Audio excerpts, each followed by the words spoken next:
Welcome, everybody, to our meeting of the Budget Estimates Committee for April the 4th.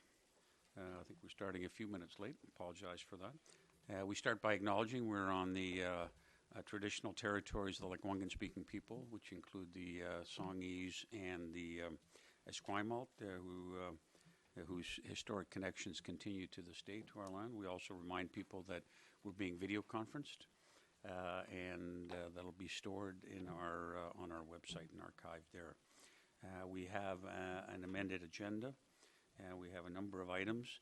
So we're going to start on number 1, and it's really going to be an overview of. I'm going to start by in a minute. And turn things over to Mr. Herman in terms of the budget overview, but I want to start by also acknowledging the work of the Commission and the long hours that you spend on our behalf and on behalf of our community, guiding parks, guiding recreation, and guiding culture. And it's really a central part of the identity of Oak Bay, and it has an incredible impact on all ages, the work that you do, right from the toddlers swimming right through to the senior center. So we thank you for the work, and we thank staff too for putting this together, this budget together, which we'll hear a little bit about in a minute. It's a lot of work, I know, and working with Commission, we're very pleased to consider that budget tonight. Now, it's not a matter of us making any motions or anything like that. It's really an informational meeting. We don't expect to make any decisions on our budget really till we see all pieces of it. We will have a meeting tomorrow night and again the following week where we make final decisions on budget. So tonight's an informational meeting, and we really get a sense of an overview of what the Commission does and what's the work that's gone into putting this budget together. So welcome everybody, and I thank the Commission's work. What? Sorry, Your Worship, I should have, on the notes I provided, I didn't suggest that we go around the table, so I apologize for that, but that might be something you want to do too. So everybody knows who everybody is. That's a good start. So I'm going to start. I'm the Mayor of Oak Bay, Nils Jensen.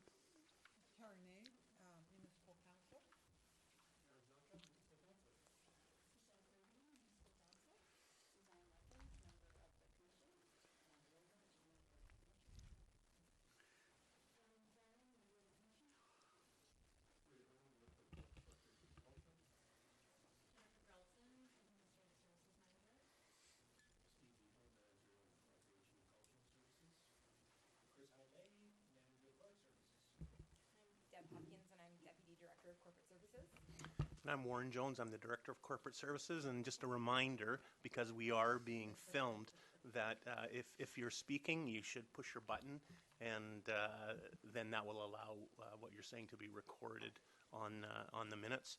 And the most difficult thing is to remember to turn it off after. But Donna Costin, the Deputy Director of Financial Services. Will Moore, Commission Member. Monty Holding, Commission Member. Janet Donald, Commission Member. Jim Hoffman, Commission. Hazel Braithwaite, Council and Parks and Rec and Culture Liaison. Tom Croft, Councillor. And Kevin Murdoch, Councillor. Thank you very much, everybody, and thanks for that suggestion, because I know since we met last time, we've got 3 new staff, and the newest member is Deb, who's taken over for Mara Jones and is with us here tonight. So we welcome Steve and Jennifer too, who were fairly recent additions. So what we have before us is under number 1 is a memo from Ms. Grelson, and I think what we're going to do is. I think the task has fallen to Mr. Herman to walk us through and give you the overview. How would you like to proceed? Whoops. Okay, there is a wonky one, and I think you got that one. You've just discovered it. Maybe they're all wonky now. I think one of them has just come loose.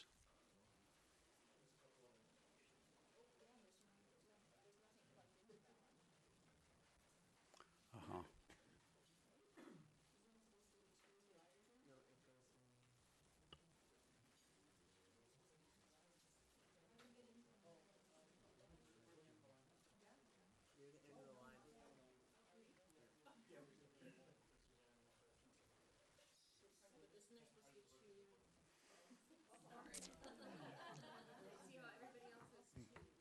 Yeah.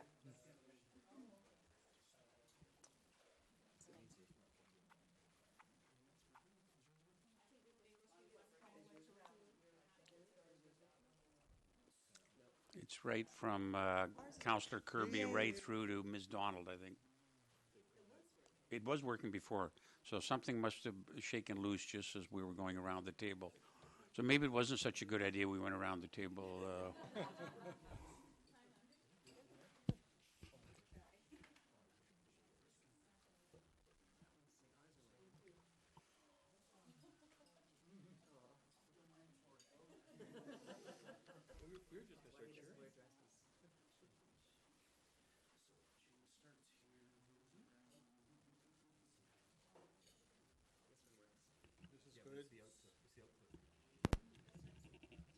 That sounded like it worked. You had to say liaison. Just turn off the. That's on now. Haha, I have one's control. on here. I have the power.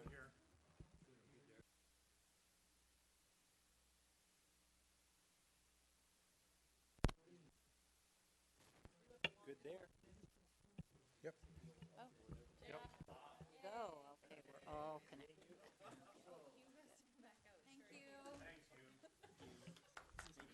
Thank you, Hugh. Okay, so the lights are on and everybody is home now. So, Mr. Herman, did you want to start us off then? Sure, thank you, Your Worship. Ms. Grelson will do the presentation of the budget, but I'll start by first recognizing this work that she's done in a short period of time, being here just over 3 months and having overlap with her predecessor. She's done a great deal of work to pull the information from all the various departments together in what you see tonight. So I want to acknowledge that work. To let you know that the format for the presentation will be similar to the way it's been presented in past years. Jennifer will go through the memo and the overview section, and we'll try as best we can to hit a lot of the changes in the variance section of the budget, and then deal with any questions. But unless there is anything else you'd like to know from me, I'll pass it on to Jennifer. Thank you very much. Ms. Grelson, over to you now. All right. Hi, everyone. So if we're all at our the memo, I'll just run through some highlights of what this presentation is all about today. In the binder, you'll find this our overview section, fees and charges, a specific section for recreation and culture, parks, and finally capital. In 2017, I'll just give you a quick summary of what happened there with the budget.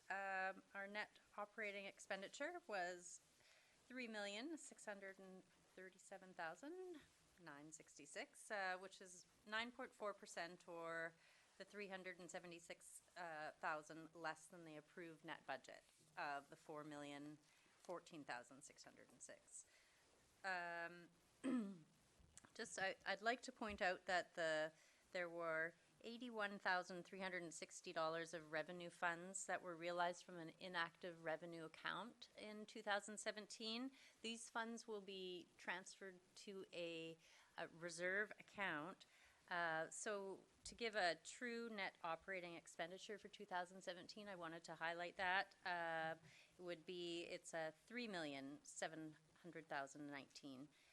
which is 7.4 as opposed to the 9.4 of the less than the approved budget. Admissions were down in 2017 over the expectations in fitness, golf, and at Monterey Center. Something to note is that the Sports View Lounge exceeded expectations and experienced a profit this year. We'll get into more about those details and why that happened later in today.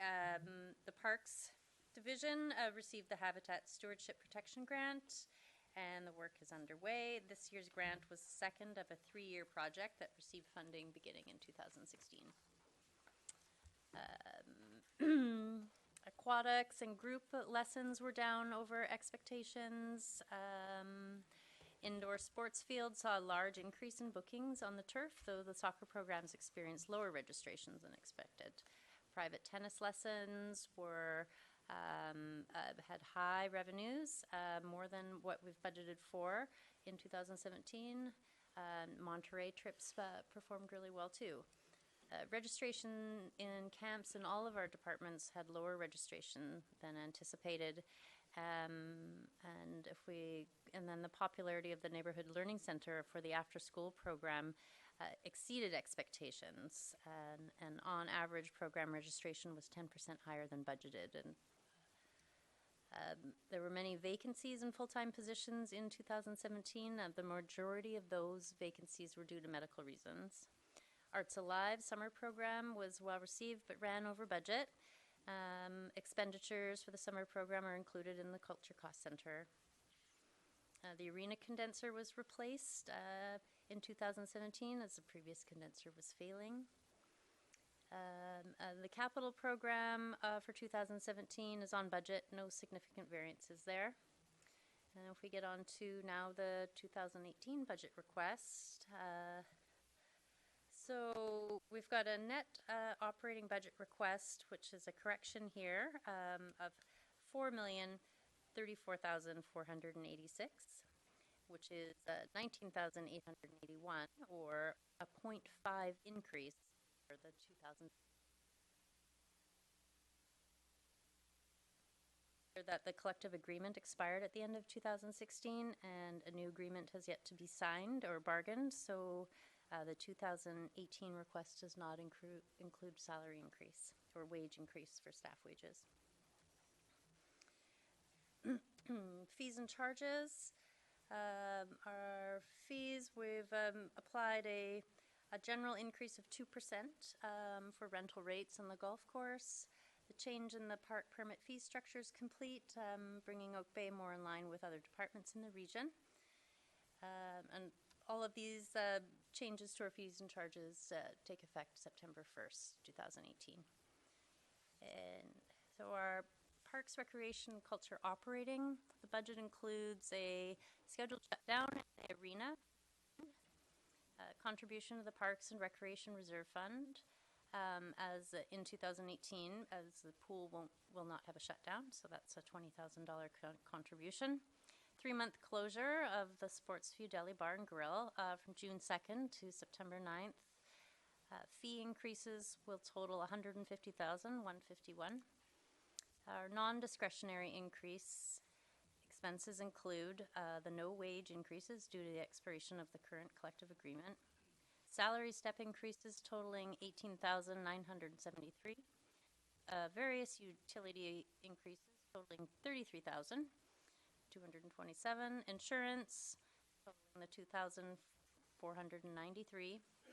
Our discretionary increase in expenses include staffing costs associated with the Monterey Center being open earlier on Sundays at $10,100. Costs associated with the implementation of the urban forest strategy amounting to $41,000. That's broken out to $31,000 for wages and $10,000 in contracts. Increased staffing costs at Henderson Reception associated with increase in operational demands at $7,758. Increased staffing costs in administration to cover a 1-month maternity leave amounting to $4,551. Increased contribution to the bus replacement reserve account from $7,000 to $11,000 annually. A second bus was acquired in 2017. And finally, increased contribution to the playground equipment replacement reserve from 5,000 up to 7,000 annually. And lastly, the capital budget requests, we will review those in the capital section of this presentation. And we've got brief descriptions associated with those costs to give you an idea what those are about. And we've listed those in priority from a staff perspective. So staff are projecting another successful year in 2018.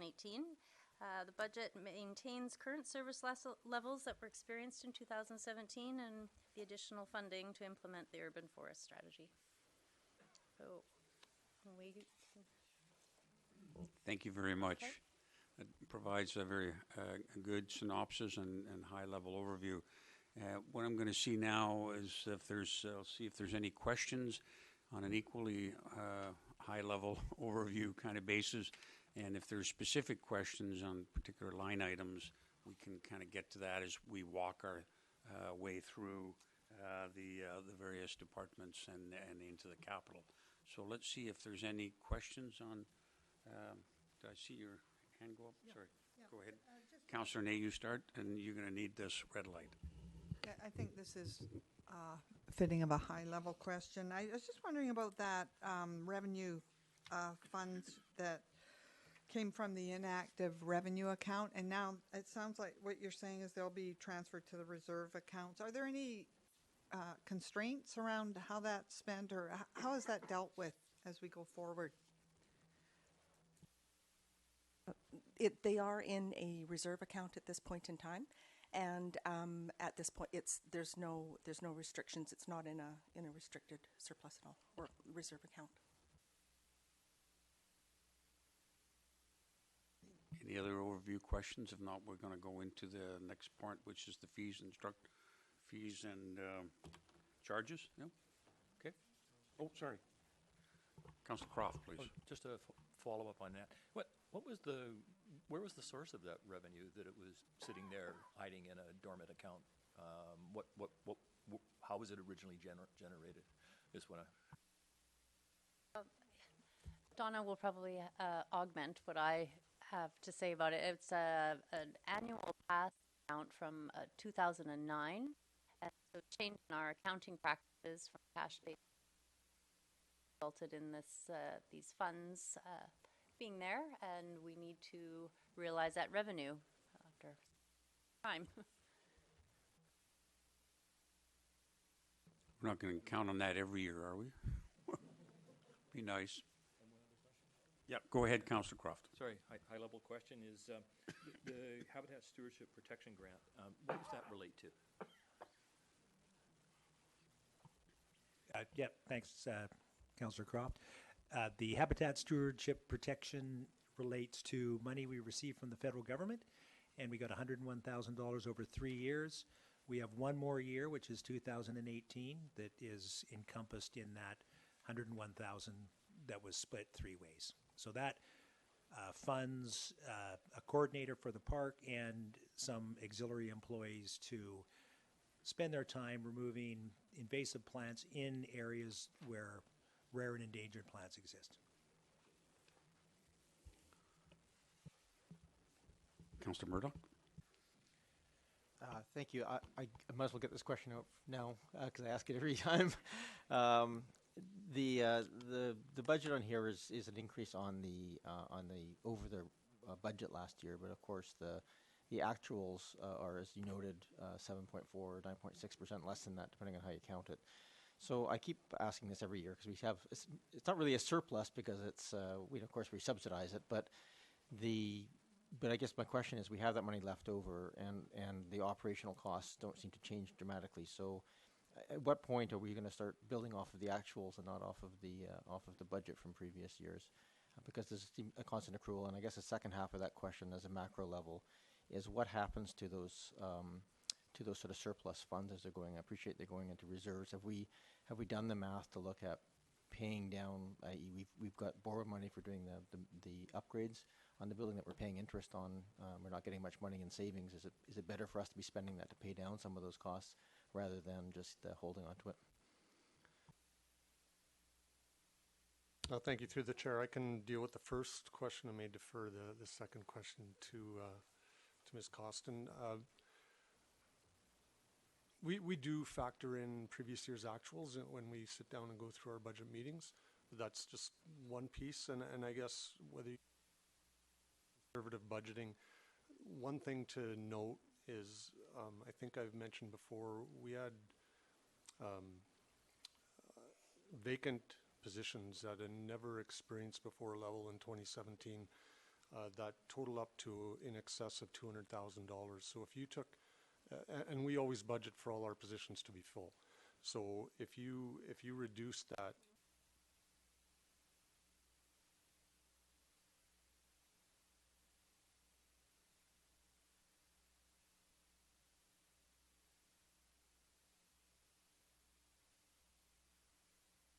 and then in addition to that, a lot of our programs have been doing extremely well. We don't budget for 100% of our programs to be full. So for instance, summer camps. They've been getting stronger and stronger over the last few years and unprecedented levels of participation. And in fact, because of the questions council has had in the last 2 or 3 years when we've had these, again, surpluses, we've pushed that percentage that we budget to be full from 75 to 80 to 85 to 90, but we know that a lot of our programs are cyclical, and certain areas will be really strong for 2, 3, 4 years, and then they might fall off, and another area will pick up. So for instance, fitness was extremely strong 2, 3 years ago for a 2 or 3 year period, and it's kind of fallen back. Does that mean we're having a poor year?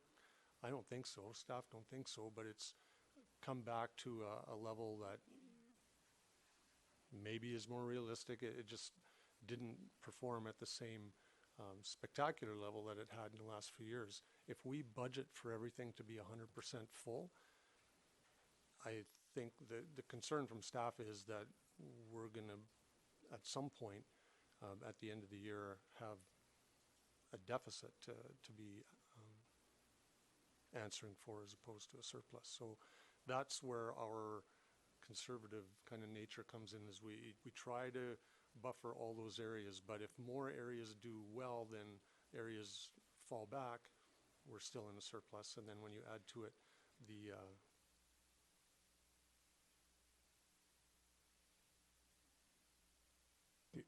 So I think we're still having some microphone problems because we could all hear you here, but the amplification wasn't working. And my understanding is if the amplification is not working, that means it's not going through to the thousands of people who are at home on their exercise bike watching this, no doubt. So I don't know. Thank you, Your Worship. I'll keep that in mind next time I answer the question. No, I think it's a loose connection is what it is. So, Ms.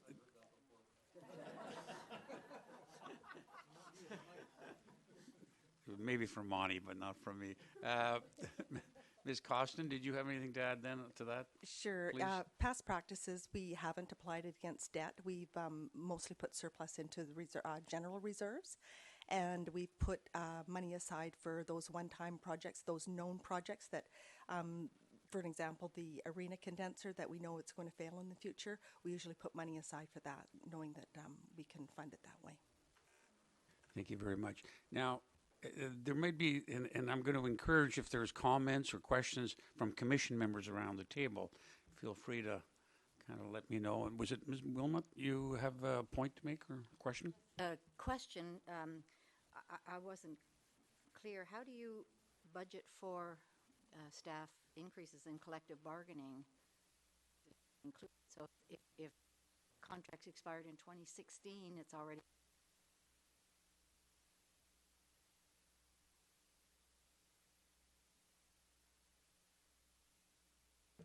Mr. Jones, perhaps. Thank you, Your Worship. So we do budget for that, and it's included in other areas of the corporation's budget. and I wish I knew what the outcome of negotiations might end up being.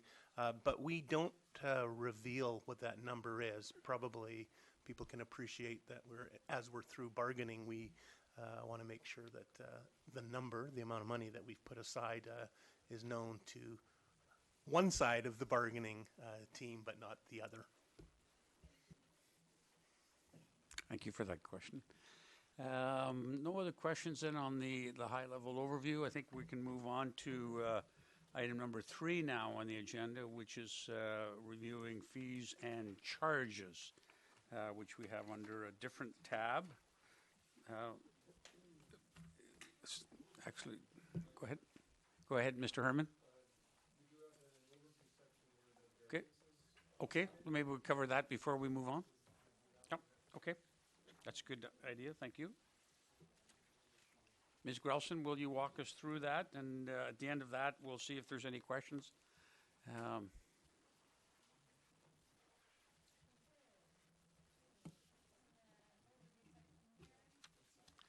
Okay, so maybe you wanted to pull that microphone a little closer. I don't know if that's the problem. No, we may have to. Now it's working. Is yours warm? Yeah, there must be just something very uncertain about that. Passing around just an updated, are we working now? Parks, Recreation and Culture, summary of our total revenue, total expenditures. And after catching today the urban strategy funds were missed in my preparations. My apologies. So has that made it around? So this page that I'm circulating here,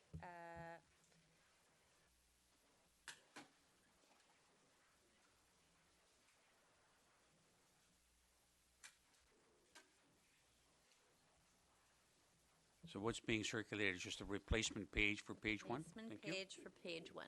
Thank you.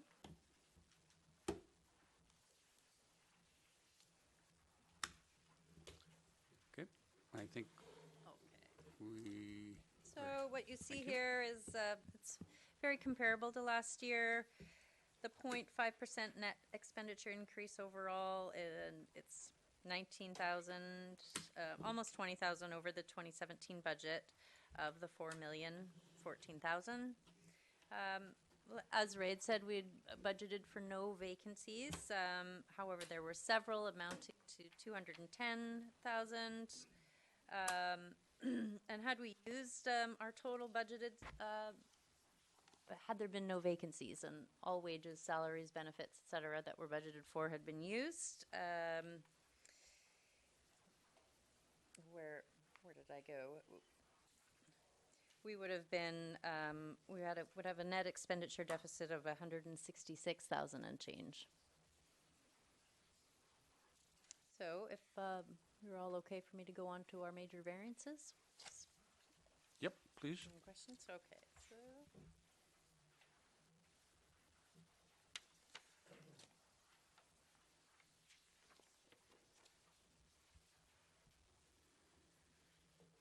I wanted to highlight any variances totaling over 20,000 or so, just to so we don't take all night here. This first page is what our 2017 budget was and what our 2017 actuals were, and the variances there. So first off, in community recreation, our camps, various camps were down in 2017, 34,000.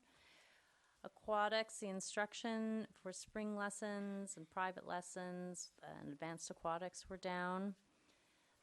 Down to fitness, fitness and admissions and programs were down this year, this past year. Arena was down. There was a major rental group that did not return, decreasing the revenue there.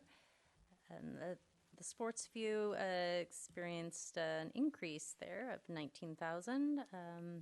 There were music nights there were also open positions. Down to tennis, group and private lessons were up, as I referenced in my letter. Monterey, the membership will show that it's down, and this is due to a change in the accrual accounting. So in 2018, that should be remedied. We turn the page, and licensed care, the after-school care. Could you just tell us what page you're on, and then so we can kind of follow? Page 5 now. Page 5, thank you.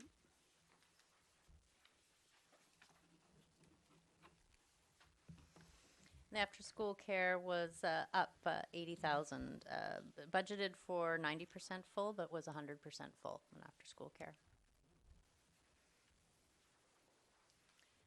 Next page, expenses, which I don't see a 6 on, but it should be page 6. Oh yes, I do see a 6 at the bottom center. This is our 2017 budget to what the expenses actually were in 2017. Administration is down just over 50,000 due to open positions. Fitness again down 20,000 due to open positions. Tennis revenue, the expenditures were up, but that was due to the revenue being up in the instructors and group and private lessons. And over the page 7, Monterey is down in salaries and benefits due to staff being off. License care, the wages and benefits were up, and that was offsetting the revenue being up in the license care. Maintenance, the Oak Bay Recreation Centers was down in hydro, and repairs and supplies, both of these relating to the LED lights in the pool and tennis bubble, no longer needing replacing. And parks was down 74,000 due to open positions. And we carry on to the major variances, and I see that the page numbers are wonky, so we're back to page 4. So this is 2017 budget compared to 2018 revenue. In community recreation, the camps were down almost 40,000. There was a contract that was moved to our sports department, which was a considerable decrease there of 25,000. Aquatics, the emissions were down, or were up, pardon me, and there was a shutdown in 2016. So we add back in the 20,000. Fitness, we're down 34,000. Rentals in the arena down as well, and that's due to a major booking not returning. And down at the bottom of the page, instruction for tennis was up. It's expected to be up due to the group and private lessons based on the 2017 budget. And Monterey rentals, budgeted for them to be down due to church rental group having left. And license care budgeted for 98,000 increase. We've increased spots, and we've budgeted for 90% full. And then moving on to the variances and expenses, the 2017 versus 2018 budget, page 6. So we're on the second page 6, also known as page 10? Correct. Okay, thank you.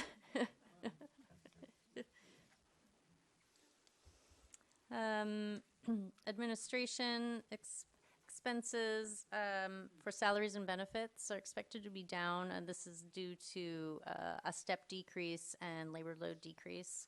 Community recreation, contract services expected to be down, largely due to the basketball program being moved and the massage program no longer being offered.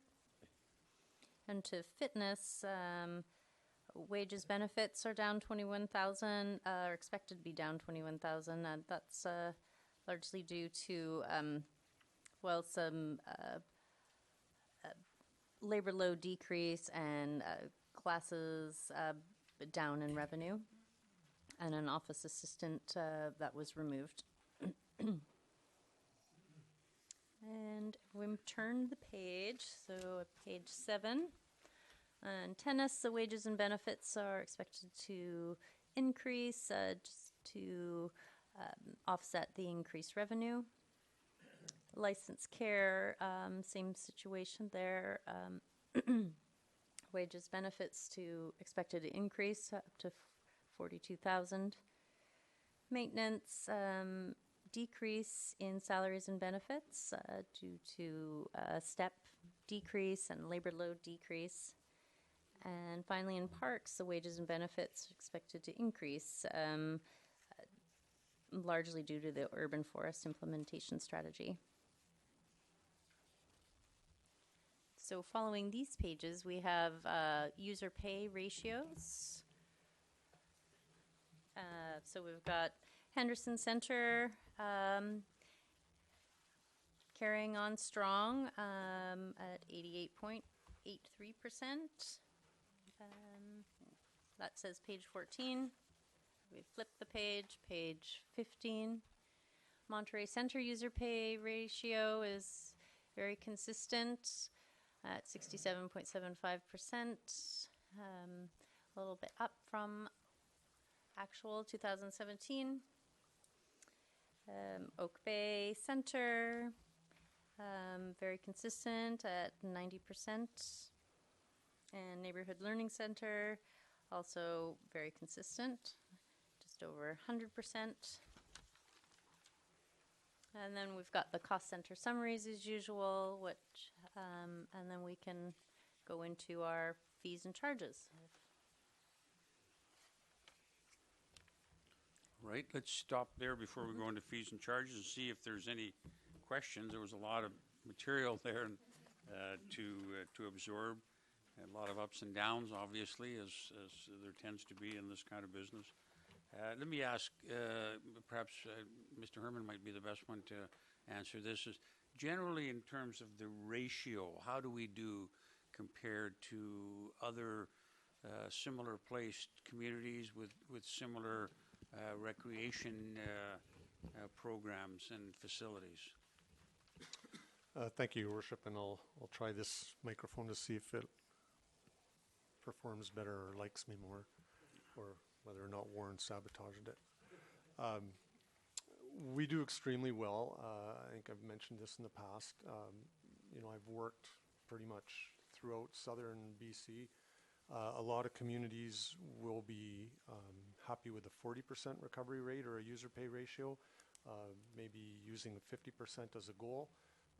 The capital region, I think, tends to use their recreation facilities even more so than other areas of the province, but our recovery rates that you see here are unmatched. I've never seen anywhere come close to that. I think Mr. Miko might be able to substantiate that. I think the best that I've seen after us would be in Saanich, and they would be in the 55-ish range. So I think all of our facilities and the department as a whole perform very well, and certainly anytime staff go to conferences or workshops where our peers from other areas of the province are there, we're often asked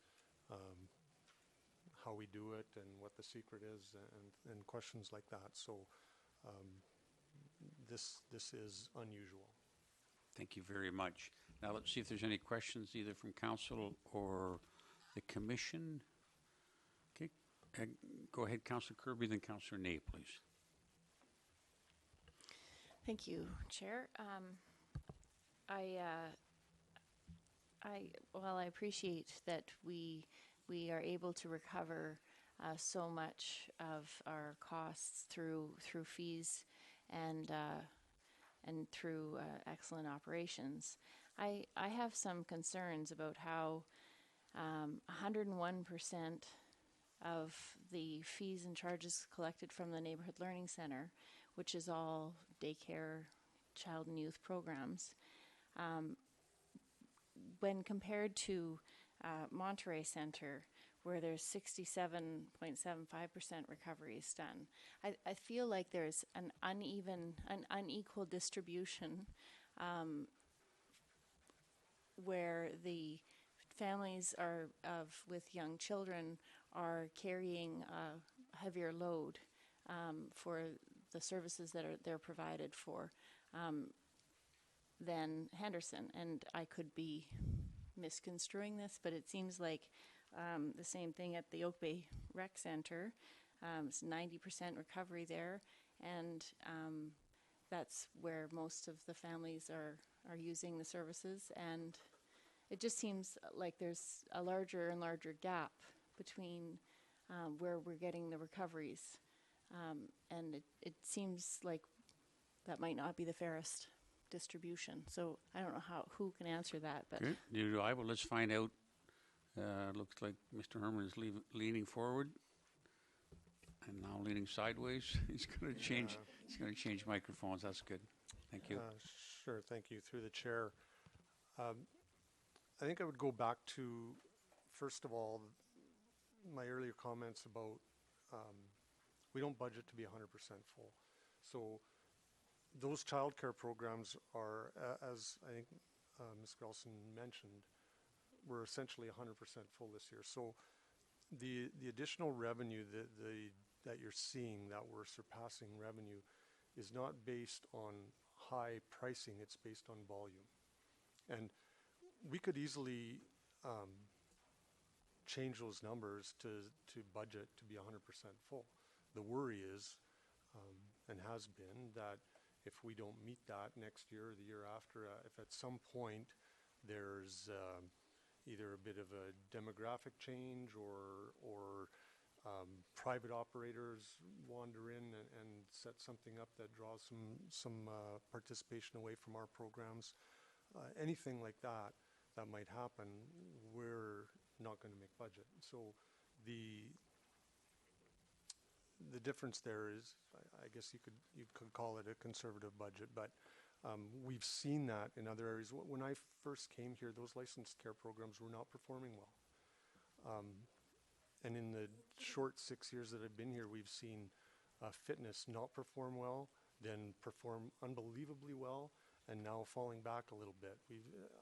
We could go through every area of the budget, and there would be years where certain areas have performed well and haven't. So I think as far as the licensed care programs go, I understand that philosophical concern.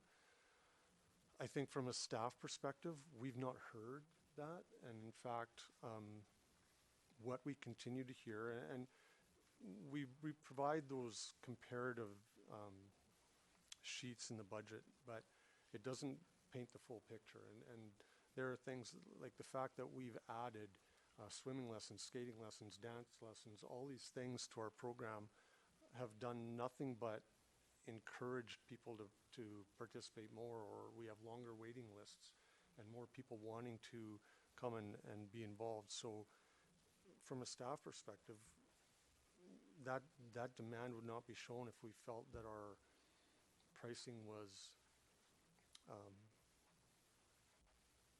a hindrance to folks. I guess you could always drop those prices, but there are always areas.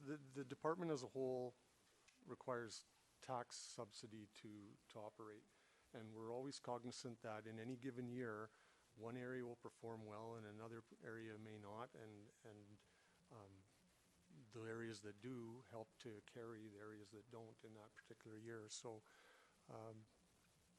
as far as the comparison of the different facilities to Monterey is a little bit of a different animal, just the way we're set up in that we have a membership model there that people pay, and then as much as there's some programming there, the MRAA runs their own programs there with no rental, and that's the trade-off. We could not take those memberships and then charge rental for those rooms. That might be a better financial model, I'm not sure, but it allows them to feel some ownership of that facility, and for that association to attract folks.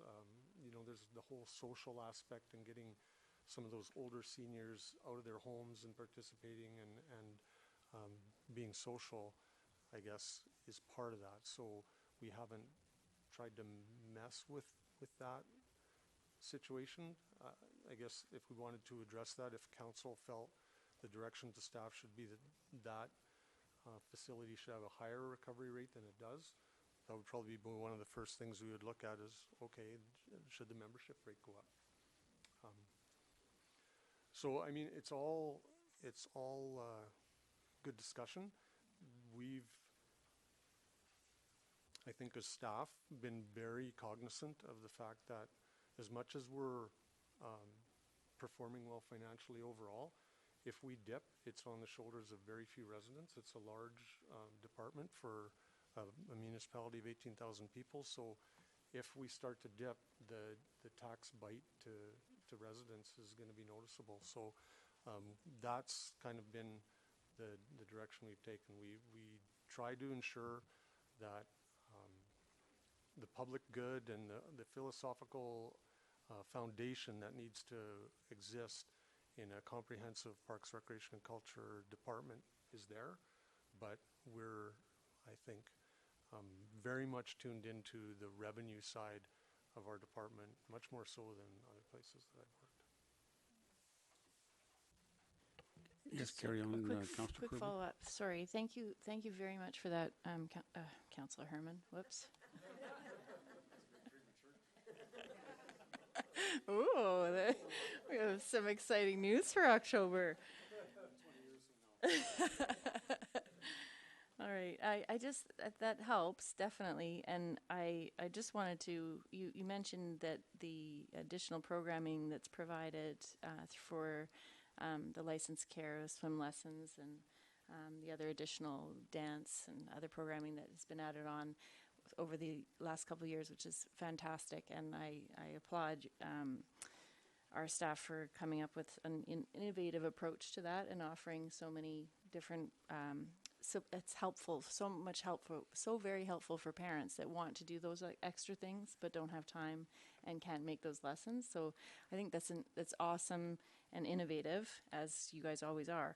And it speaks also to the fact that of the high quality of care that is provided through Oak Bay Rec. We have well-paid and trained staff that have a solid benefit package and all that stuff that keep that. So we have a strong retention, I think, of the staff, and that is ensures consistent care, which is obviously coveted by parents.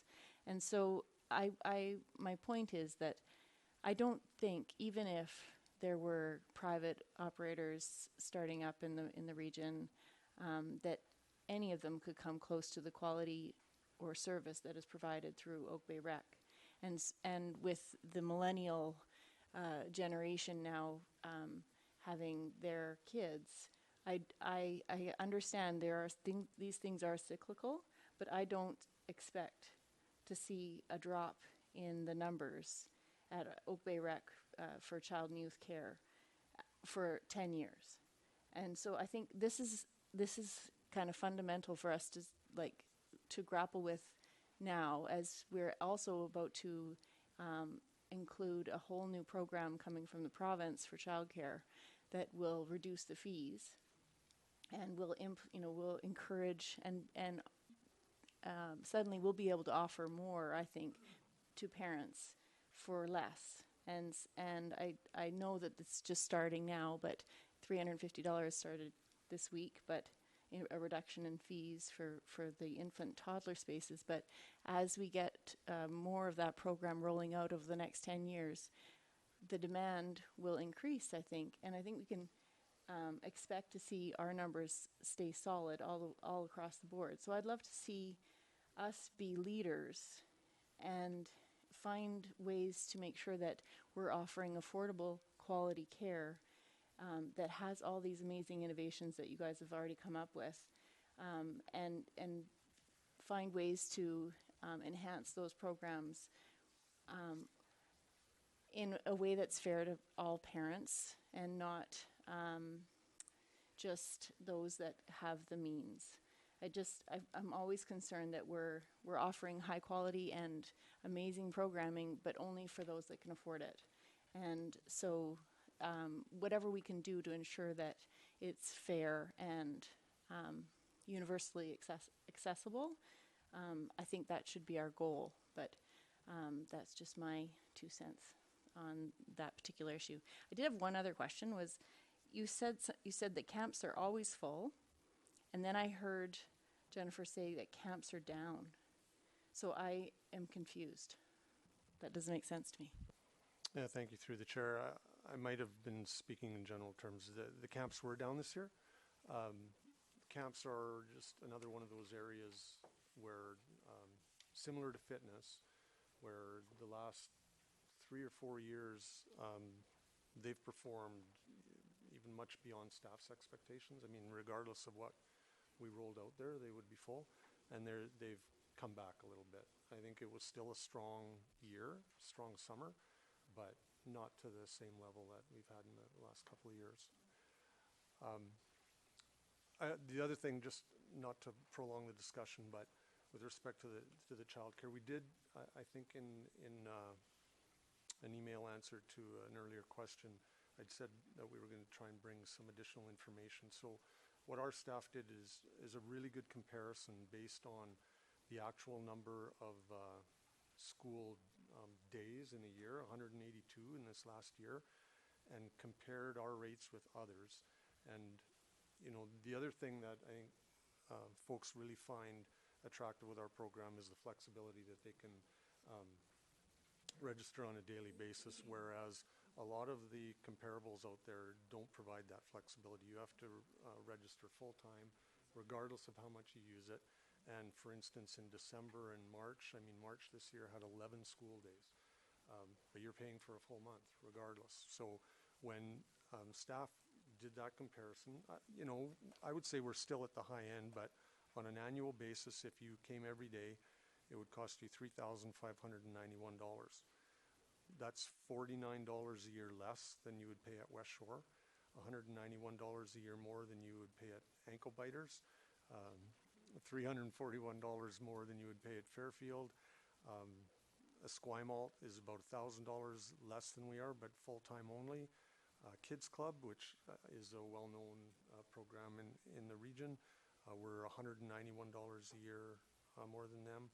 So we're at the high end of the average here.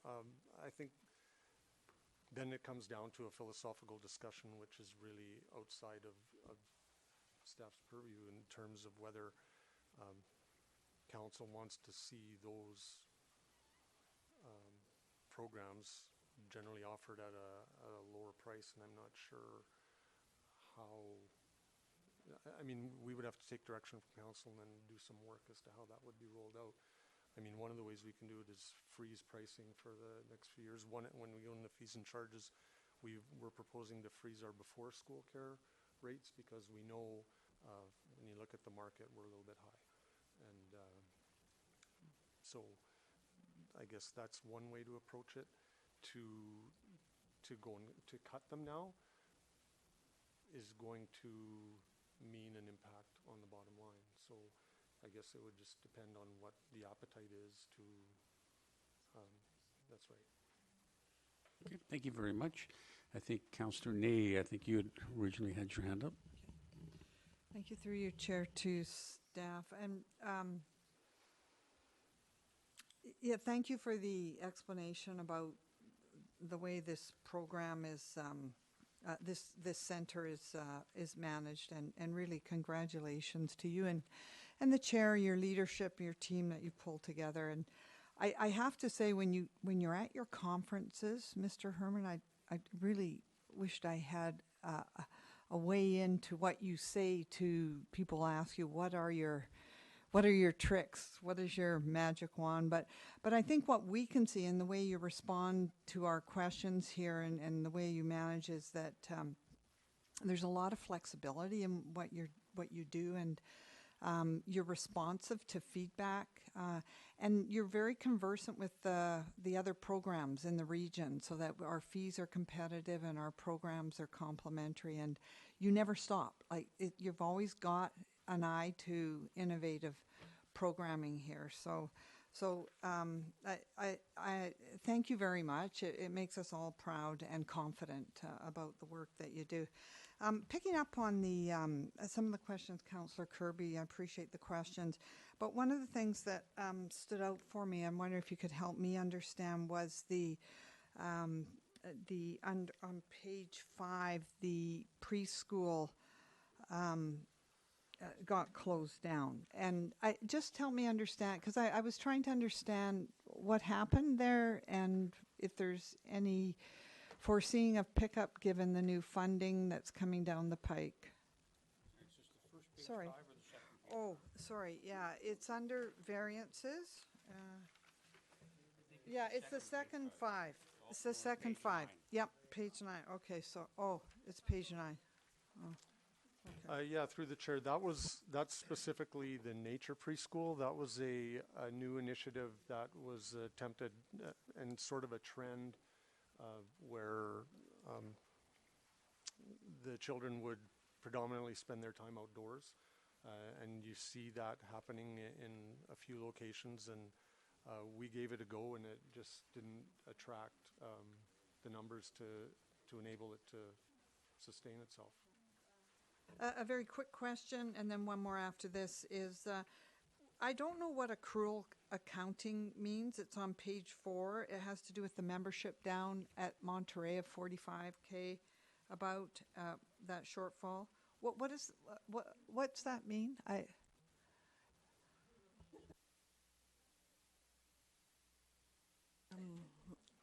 I'll start with, how about cash base? So cash base is when you receive the money, that's when you recognize the revenue. With accrual accounting, you can do with passes, you buy a pass for the year, and then you put the money in a deferred revenue account, and then as the months occur, that's when the money is then allocated, the revenue is allocated into the revenue. So it's just the way you're moving the money. You've changed the way you're doing it. Is that right? Yeah. Yes, Okay, I got it. And then just finally, I just thought I'd ask the question around culture, because there's some shortfalls around repairs and supplies, and I'm just wondering if that's a kind of thing that's anticipated, how that's all working, because we haven't seen this. It's kind of a new programming. I'm just wondering if you could sort of update us on how that's working. I'm looking at page 7 under culture. I just see under repair supplies, $4,000 down.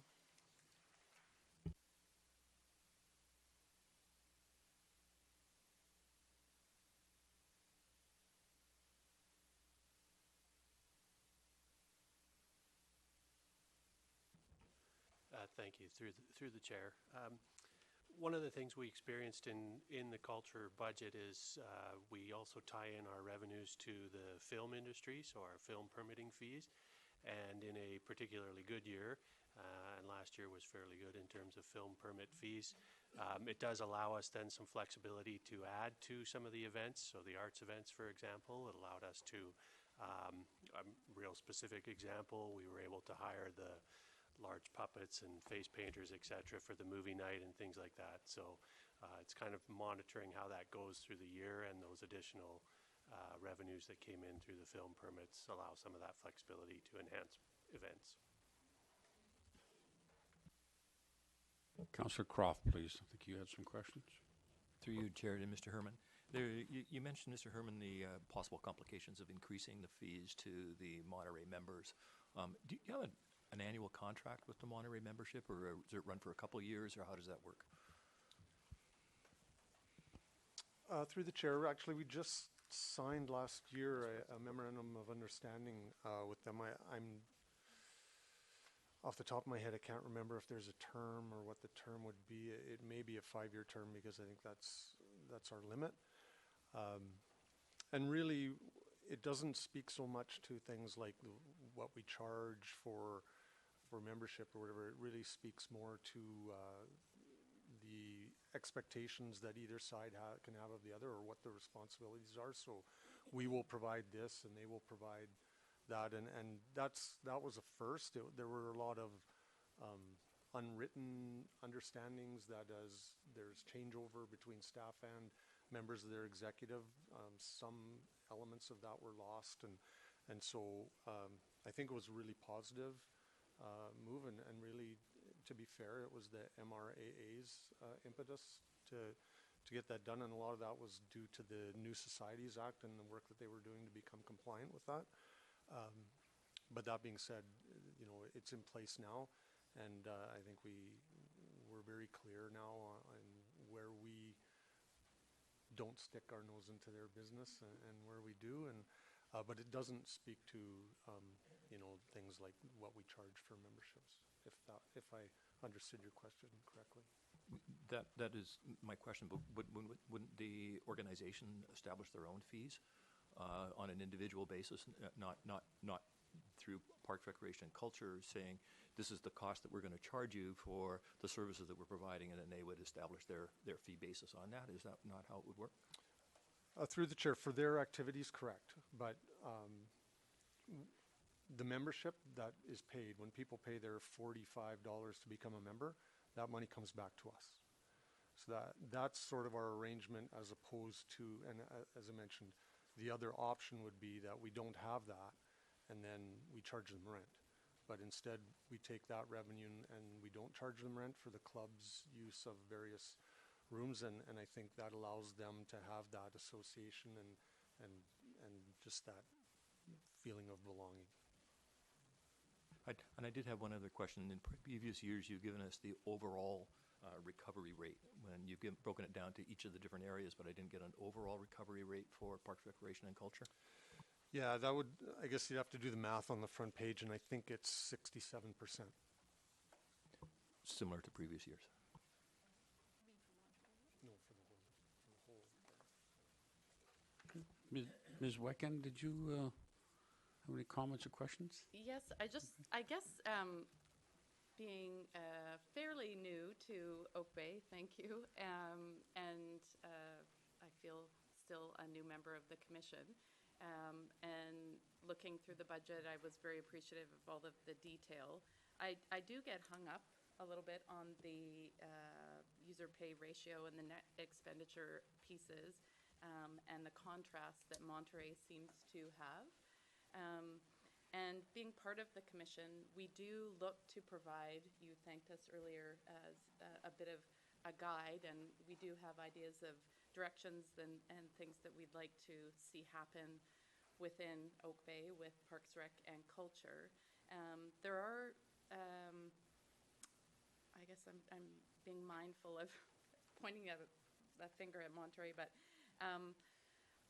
with council, is council interested in seeing what is the vision for the Monterey Centre? And when we talk about a dip of $430,000 net expenditure for Monterey, I see our community changing quite drastically with young families, and we see net revenues with a lot of the younger programming. So Commission looks to council for guidance, and staff looks to council for guidance. And I guess, is there interest from council to influence, maybe through some of the tremendous innovative work that's been happening from staff, to I would say, improve the net expenditure and open up Monterey Centre to be more of an inclusive place where people of all ages are welcome? That's my question. Perhaps maybe not well explained or asked. No, it's very well explained, and it's thoughtful, and it's one. People saw the emails earlier. And I have an email before me from Stuart Culbertson who raised a similar issue. And that's really it's a very important issue, and it's a big policy issue. And what we're doing now is we're looking at kind of more nuts and bolts of the budget. But I think it is a discussion worth having at the commission, with council and for that matter with the community as to where we see the future of our recreation program generally. Is there some room for change to revision some of these centers and a different approach? But I think that's something that I think needs to be germinated out of or incubated out of the commission to begin with, and then involving council, because that's really the role that we expect the commission to take. If there's some big bold ideas, that's great. You don't have to drill down too far before you kind of get council's input, because you don't want to kind of spend a lot of time in an area where council feels that you're going in the wrong direction. But I think I think it's something maybe the chair of the commission can begin putting on the agenda and having that discussion at least at a very high level and bringing it to council. Mr. Jones, I know you and I had that discussion because we looked at least one of those emails. What would you suggest in terms of how that process should start? I guess, Your Worship, it is a philosophical kind of discussion that in this case would normally start at the commission level. My personal opinion, it's not really a budget conversation. And I think that is a conversation that, if it's going to happen, needs to be very thorough and involve all sorts of people, the commission, the council, and the community to try to determine if any changes should be made. So is it a good question? Yeah, it's a very good question. Where it should be answered, I think, is where, to me, would be to start at the commission. And I think there needs to be a great deal of thought and research given. So it'd be difficult, I think, for anyone around the table today to say, yeah, I think that's a good idea or not a good idea. You need to kind of have all that background information to help support the dialogue. Okay.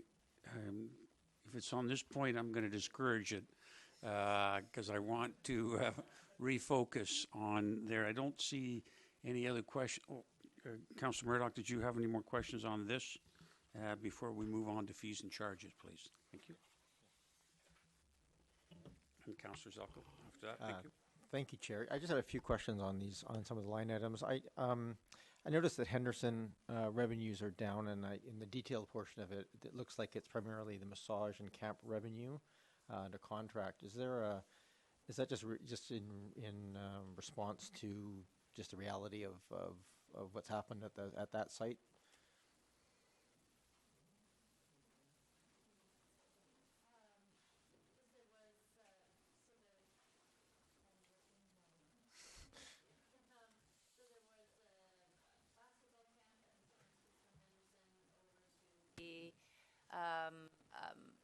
The sports indoor sports field, which was I think close to $25,000 a year, and then the massage revenue with that not being offered, and then that combined with some of the camps being down. So the camps revenue are 30,000 of the camp revenue that's a very small piece of the camp revenue. But Okay, no, that's fair enough. That's just curious. Just caught my eye as one of the pieces.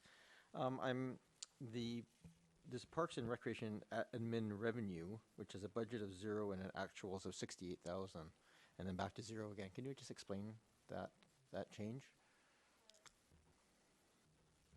so that's the revenue that was realized from the inactive annual pass account. So that's why that was there. And then there was a negative recovery in that account for corrections made from 2016.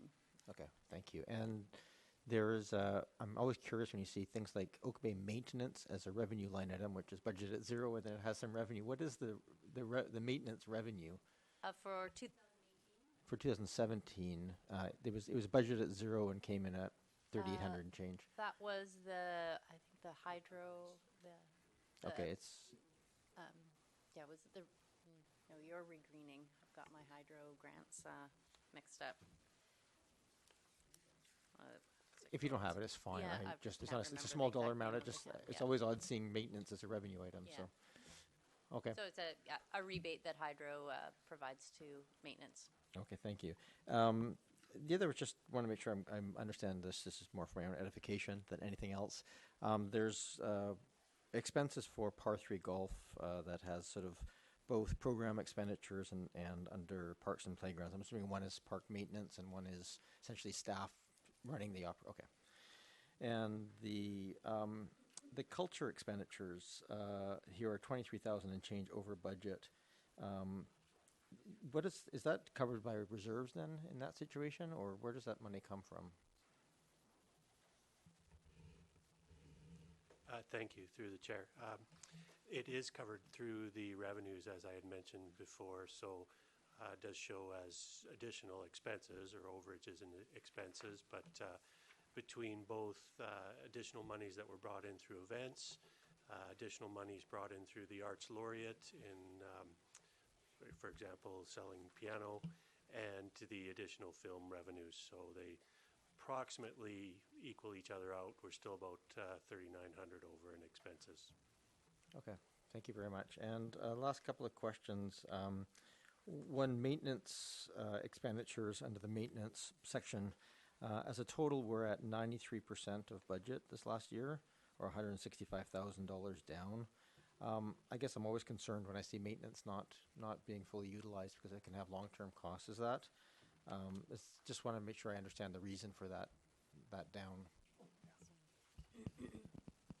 Through the chair, that's largely vacant positions last year. You'll note in those variances, or you may have noted, on the full-time side, we were down 191,000, I think, but on the part-time wage count, we were up 93, so that was backfilling some of those, but the part-time folks have a different labor load, and we didn't backfill all of the time, so it was largely vacancies. So I wouldn't say necessarily, it wasn't anything project related or that, maintenance functions that didn't need to take place. Although when you're down staff, certainly things either take longer or you get to them later, but largely that 93% you're saying is a function of staff vacancy. Thank you. And is that a same sort of a thing for lawns and gardens expenditures at 83% and the fields at 71%? Is that same situation? Through the chair, yeah, that would be the same situation. Although in parks we have seasonal fluctuations of where we need to put our workforce. That's why you'll see some fluctuations in those accounts. Okay. Is there any concern about, because I know we always have this issue as well of keeping our fields at a sufficiently high quality level to attract and keep some of these the recurring revenues and rentals. So does it have any negative impact on the playability of those fields?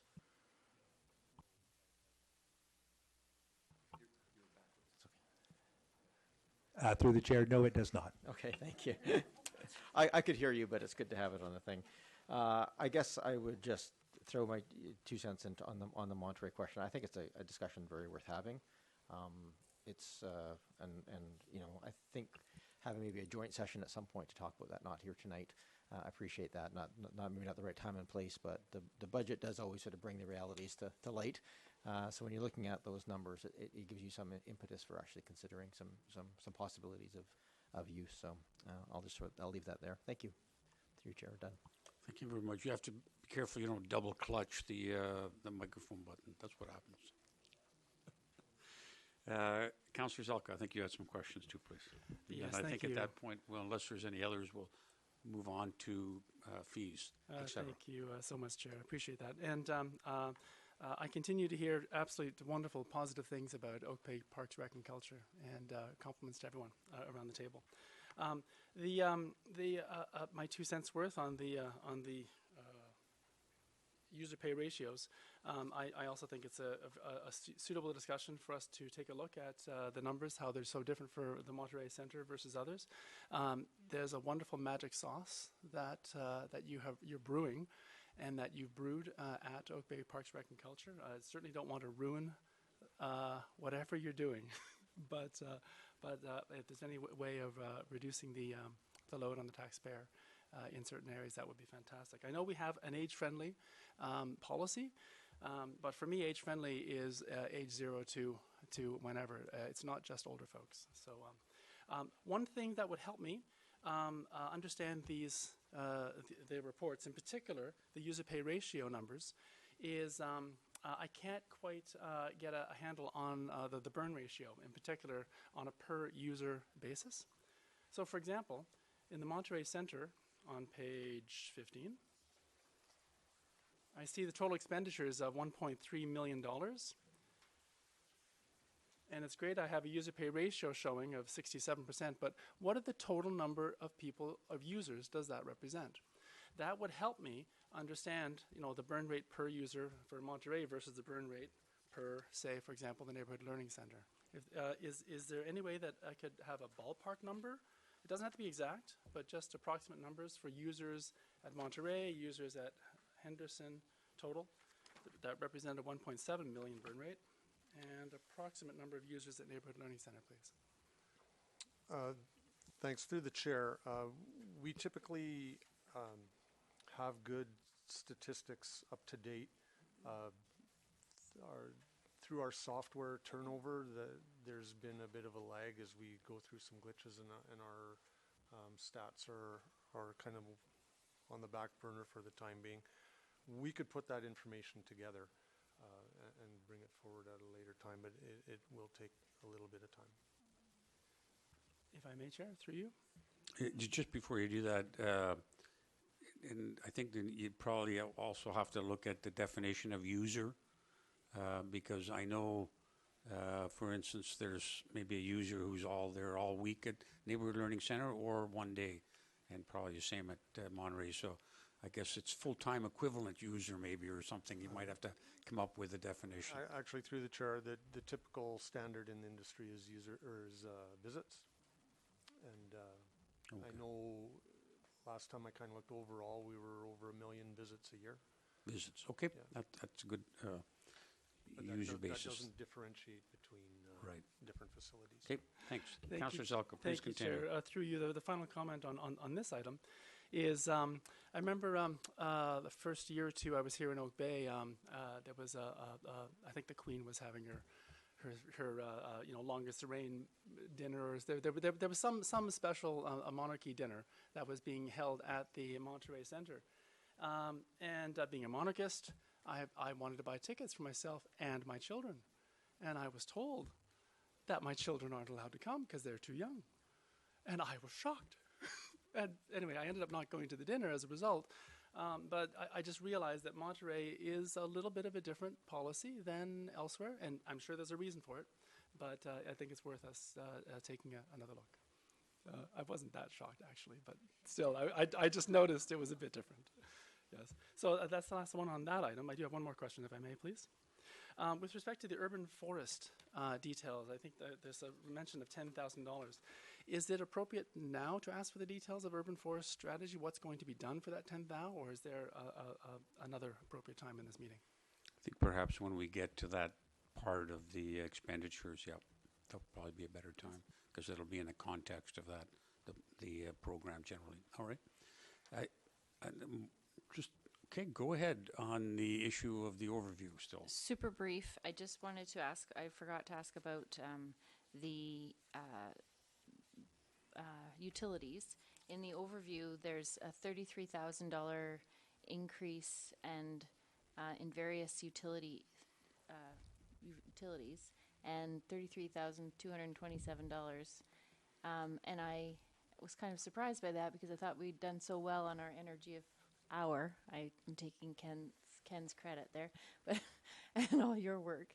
But I thought you guys had done so well on your energy efficiency implementation projects that we wouldn't see any increases in the energy expenses. So I was surprised to see that.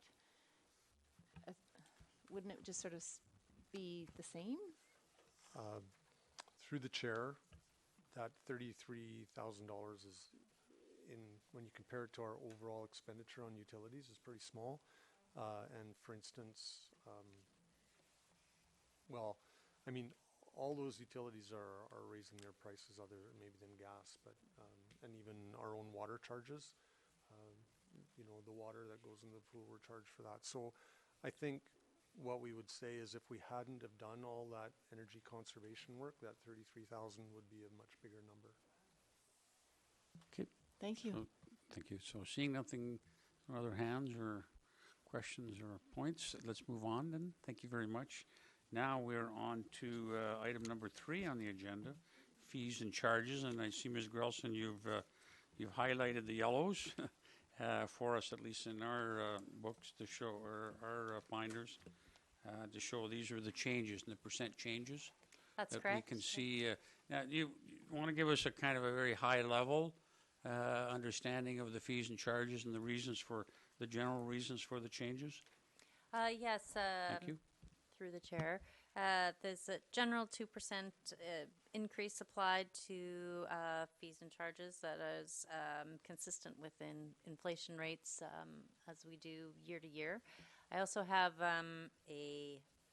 another insert for everybody to pass around. Yep. So page 3, and this was to highlight, it's actually really page 4, but it's double-sided, page 3 and 4.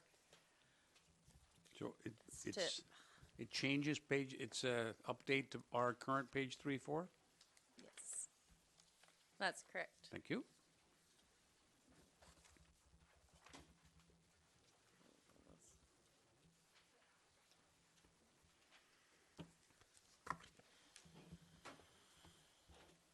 Not those ones.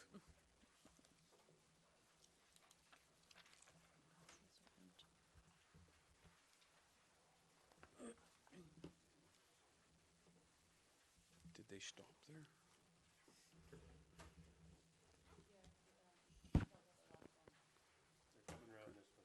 Okay. There should be,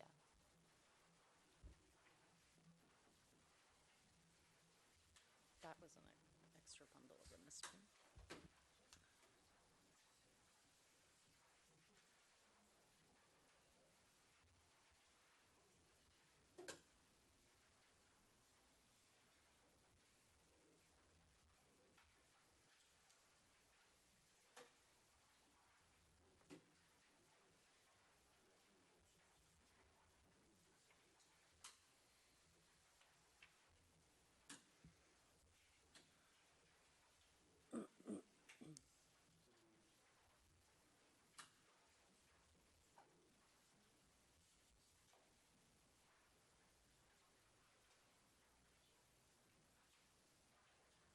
All right, we have the replacement pages, 3 and 4, thank you. Okay, Go thanks ahead, for your Ms. Grelson, please. Thanks for your patience, everyone. So this first page, you'll see that it's based on admissions. No increase to our admissions. Our adult admissions are on par with Panorama and Esquimalt. Following page, like to highlight, so page 2, like to highlight the bottom yellow under administration fees that we propose to remove the fee to process refunds.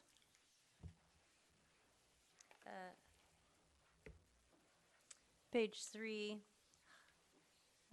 highlights the proposed fee increases for golf fees in March 2019. So we typically request early approval so we can post those fees in our brochure. And page 4, this was the new information that I wanted to highlight here under tennis, and it's the same idea here for requesting early approval for the March 2019 fees for outdoor and courts.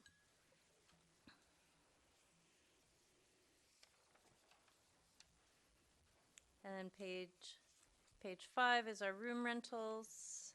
And our programs that have been priced, our programs will be priced according to market. Page 6, it's more rental rates for the Windsor Pavilion and the Neighborhood Learning Centers. And then finally, page 7, what I'd like to point out here is a note at the bottom to give the director authority to negotiate fees and charges to the benefit of the district. Thank you very much. And then we have a comparison on the next number of pages as of September of last year. Okay. Let's see if there's any questions on fees and charges and comparisons. Yes, go ahead, Councillor Kirby, please. I'm not sure where it will be, but we certainly had quite a bit of discussion about the field fees this year, and so page 7. Thank you, Councillor Zelka. And is that what the note is regarding? To have the director negotiate? Okay, if you could Correct. fill us in, that would be fantastic. Sure, through the chair. Is this working now? Beauty. Yeah, so if you recall, what we did with Carnarvon Baseball for 2018 is agree to go back to their arrangements for field fees for 2017 until we had a chance to sort some things out. And as the manager of Park Services and I talked through the various options and scenarios, it seemed that the most logical way of dealing with this was to leave the fee structure in place and talk about a discount, which is what they had before. But there was no rhyme or reason as to why the discount was at 95%. And you have to know that the reason that we kind of brought on this fee structure, or part of the reason why, is because the fees were so cheap that user groups were block booking the fields for essentially for the entire season from morning till night every day of the week, which would, and they may or may not use it. There was no real consequence to not using it because they were so cheap. So if a parent came by and said, I'd like to book such and such field for a birthday party on Saturday, and we'd say, sorry, no, it's booked by the user group, and they drive by there on Saturday and there is no user group, and it was really poor customer service. The optics of that were very poor. So as part of this ongoing discussion, the one thing that Carnarvon Ball has now done is book their fields based on their use, which is how it should work. So we think that we can leave the fee structure in place. We can come up with a reasonable discount that's based on the amount of work that they do in the field, and they do a fair amount of work on the field. So we still have to play with whether it might be 50% or whether it might be 75, or whether, who knows what that number will be. But given the fact that they're now booking only what they use, we should be able to get them to the point where they're paying very close to what they had paid in the past. So the cost to parents for their kids to play ball will be similar, and we'll have a much more defendable structure in place. So yes, the note there is so that when instances like that come up, I would have the authority to negotiate that. And just for your awareness, this is the first place that I have worked where I don't have that authority, so it's not unusual. And even for things like special events, if a group comes and they would like to put on a good community event, they need some setup time on the night before, and in order to make it financially feasible, you want to waive that.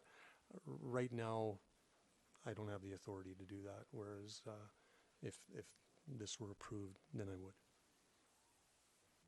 Thank you, and thanks for the in-depth explanation of how you plan to go forward with the baseball group. I really appreciate the effort that was put into that at the beginning or before the season began, and how quickly staff responded to the concerns that were posted on Facebook, which is not the best place for those kinds of things to happen. But I think some people did email and learn the process, the regular process, which is good, and the fact that you engaged so quickly and were so quick to inform us was very much appreciated. Thank you. Councillor Ney, please.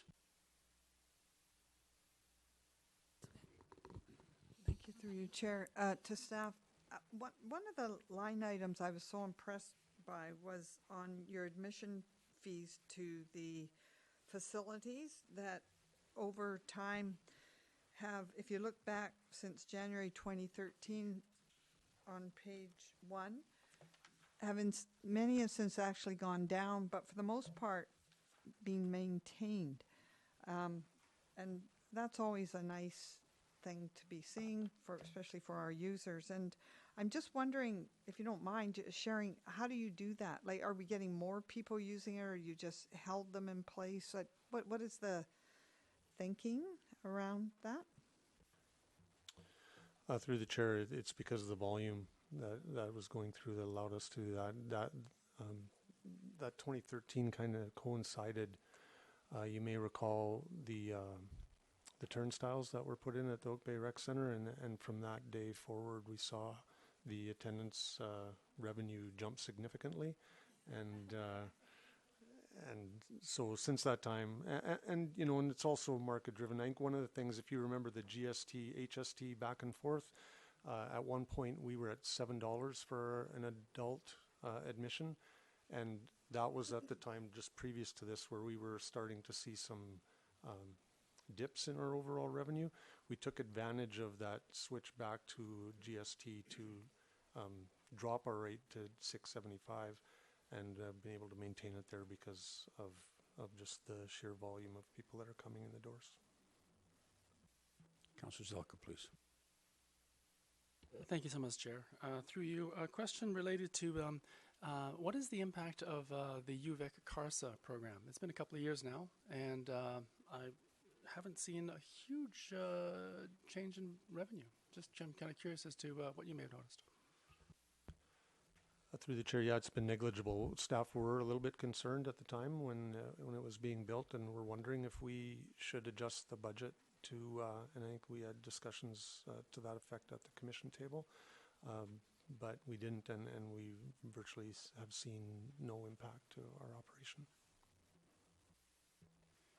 Any other questions? Councillor Murdoch and Councillor Croft. Thank you, through Chair. Overall, I have no issue at all with. I really appreciate the level of detail and attention to detail that goes into the assessment of the cost and so forth. My only area here where I know, having gone a number of times with family and stuff, is the par 3 golf piece, and I would say that those sort of round numbers, it tends to be a cash game. People show up with $10 or $20 in their pocket and pay, so the 9.75s and the 10.25s and stuff are awkward for everybody involved. So that's just one of those things that people do show up as families, and I would almost recommend you move that up to $10 and just leave it for a few years, sort of thing, or because it's just a natural thing in the culture of that, people coming over from the university. And I know it's not really the time or place, but we don't have a lot of chance to give input on these things, but it would be nice to see, that is one of the few sort of fun places to go and just hit some balls around anywhere in the core area, and it should be able to draw a lot of university students and so forth, and maybe consider things like just having food truck days or something like that there to kind of draw people in and have more use of that space, especially in off times or rainy days or something like that, to bring it in, because that should be a really well-used facility. It's a beautiful facility and one of the few that are available in the region. So that's it. Thanks. Councillor Croft, please. Thank you, and I share the sentiments. I think you're doing an amazing job in this budget and providing with the detail you do. The one question I had was with respect to film production. I see that there's been no increases in the film production fees from 2015 up to 2017. You're proposing to keep that the same now. And I see that we do quite well through the film production. We are probably the preferred location in the area for some of the films, and I'm wondering whether or not you've done any assessment as to where we're at in comparison to the other municipalities in the region. Through the chair, that assessment was kind of done when we established those fees. If you recall, when, for instance, Grace Point came and when we first started getting a little bit more traffic, we had no fees, and we were scrambling as to what to charge. So our fees are based on what we learned from others in the region, and largely, I think, City of Victoria. So we're still monitoring those fees to ensure that we're competitive. Thank you. Thank you. I see no other hands. Let's move on to Recreation and Culture, please. Ms. Grelson, back to you. Thank you. Okay, it is through the chair.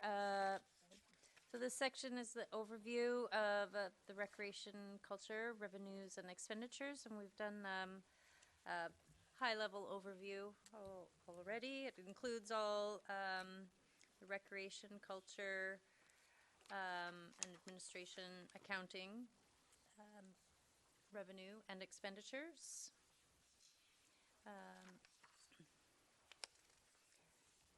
And if you have any specific questions on that, or we can...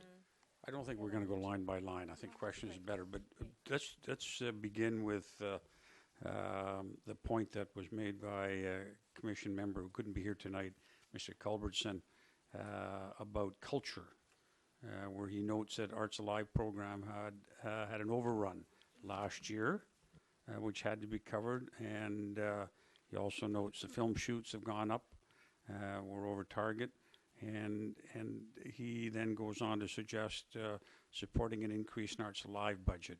Could you comment on that as an approach and how it was dealt with at the commission? I think we were all copied on this particular email. And so he goes on to say specifically, I would support an increase in the Arts Alive budget, promote this valuable program, and avoid overruns experienced last year. I suggest this increase could come from a more aggressive pursuit of movie fees targeted at achieving last year's actuals versus this year's diminished target. So in the scheme of things, it's not a big deal, but it would signal a more ambitious approach to revenue. So let's start by commenting on that, if you would, and generally how the commission has seen this. I know this is just one member of the commission's views. Thank you. Thank you, Your Worship. First off,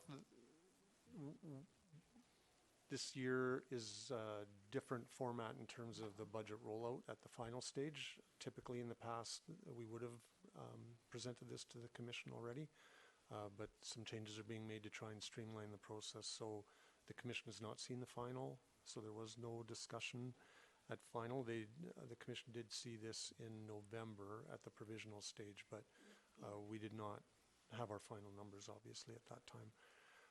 In terms of the filming revenue, I'm not entirely sure how we'd be able to chase more revenue. I think we're largely dependent on regional staff to do that on our behalf, and I think in the last few years, as I think somebody mentioned, we're becoming more of a go-to location for some of those shoots. Short of establishing, whether it be a position or whatever, which I think might be redundant in terms of what the Regional Film Commission does, we're somewhat reactive to that, and my experience in that field is not strong enough to be able to say, well, really we should be doing this or that. I think we're dependent on the expertise of regional folks. As far as the Arts Alive initiative goes, I think it's true. Depending on how our revenues have come in, we've covered some of the overruns or not. I think that initiative has been a little over budget every year, but I think we're getting better at sort of communicating with the artists in terms of what the sizing of their art and how it's going to be mounted, so that it doesn't show up and Mr. Hidley and his staff look at it and go, oh geez. So I think every year it seems to me, I mean, this project is this the third year, I think. I think every year it's gotten a little bit better from a staff perspective in terms of rolling it out. And we could always talk about whether council would like to increase that budget for whatever reason, but I think what staff have put forward has been their best guess at how it's going to work. Okay, so what I hear you saying is at this point, you wouldn't recommend changing that budget item, again, to reflect past overruns and also perhaps to reflect the council's and the community support of the program? Because we would look to you and Ms. Grelson for a recommendation to whether or not we should adjust that. And I appreciate that Commission hasn't seen, they've seen the email, but not perhaps had the chance to discuss it. So it might be worth hearing from the Commission if anyone has any views. So let's hear from, we'll come back then to see what recommendations that you may or may not have. Hey, yes, Commissioner Hoffman, please. Yeah, while we're on the topic of funding the arts alive, just a quick comment here. I don't understand how budgets work very well, not being a financial type. But I know one thing that is rankling Barbara Adams now, who's done such marvelous work getting grants galore and sponsors for all these artworks that we see around town. One thing that rankles her, I know, is the getting the money that's allocated in capital, which is $20,000, to purchase art every year. And this year, of course, a long time ago, we selected Lunar Transitions, right? The raven with the light in his beak. And the artist has been calling her, and where's the money, you know? Well, I can't get it yet. It's not available. So I know she's wondering, and I guess our committee's wondering, why we can't access that $20,000 sooner to just simply pay the artist that you know we've selected, and in fact the people have selected in the most popular work this year. So if council or whoever it is could accelerate that or make the money available sooner, that would be great, because the money has been given and it's sitting there in capital funds. So that's one thing. And while I've got the mic here, I could also mention that a concern, an interest certainly in the Public Art Advisory Committee is the amenity bylaw that I guess is kind of floating around there. We're very, very interested in that, and we could have often asked what's going on, what's happened, has anything happened to that, because we see potential, this talk of Oak Bay, an art cultural center of the Greater Victoria, et cetera. We certainly see a lot of opportunity beyond just putting out sculptures, on city blocks. We see potential for, more decorative railings, manhole covers, you name it, We could get involved in lots more than just putting up, pieces of metal here and there. So that calls to, getting on with an amenity budget bylaw that would give us, a percentage of major construction projects for public art. So we really encourage you to get going with that. So thank you for my 2 cents. Thank you very much. Okay. On the first point, I don't know if any staff could comment on releasing monies and timing thereof.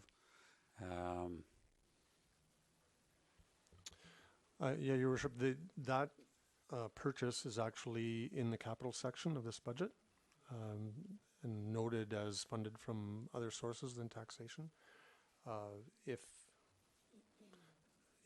think I would defer to the finance department if there is another option that is appropriate, but that's the option that in discussions with the finance department, and that was suggested that was the way to put things forward. And typically what we do with capital projects is if there's something pressing, council has the ability to provide what's called early approval for capital projects. Unless there's an early approval, then it has to wait till the overall budget's approved.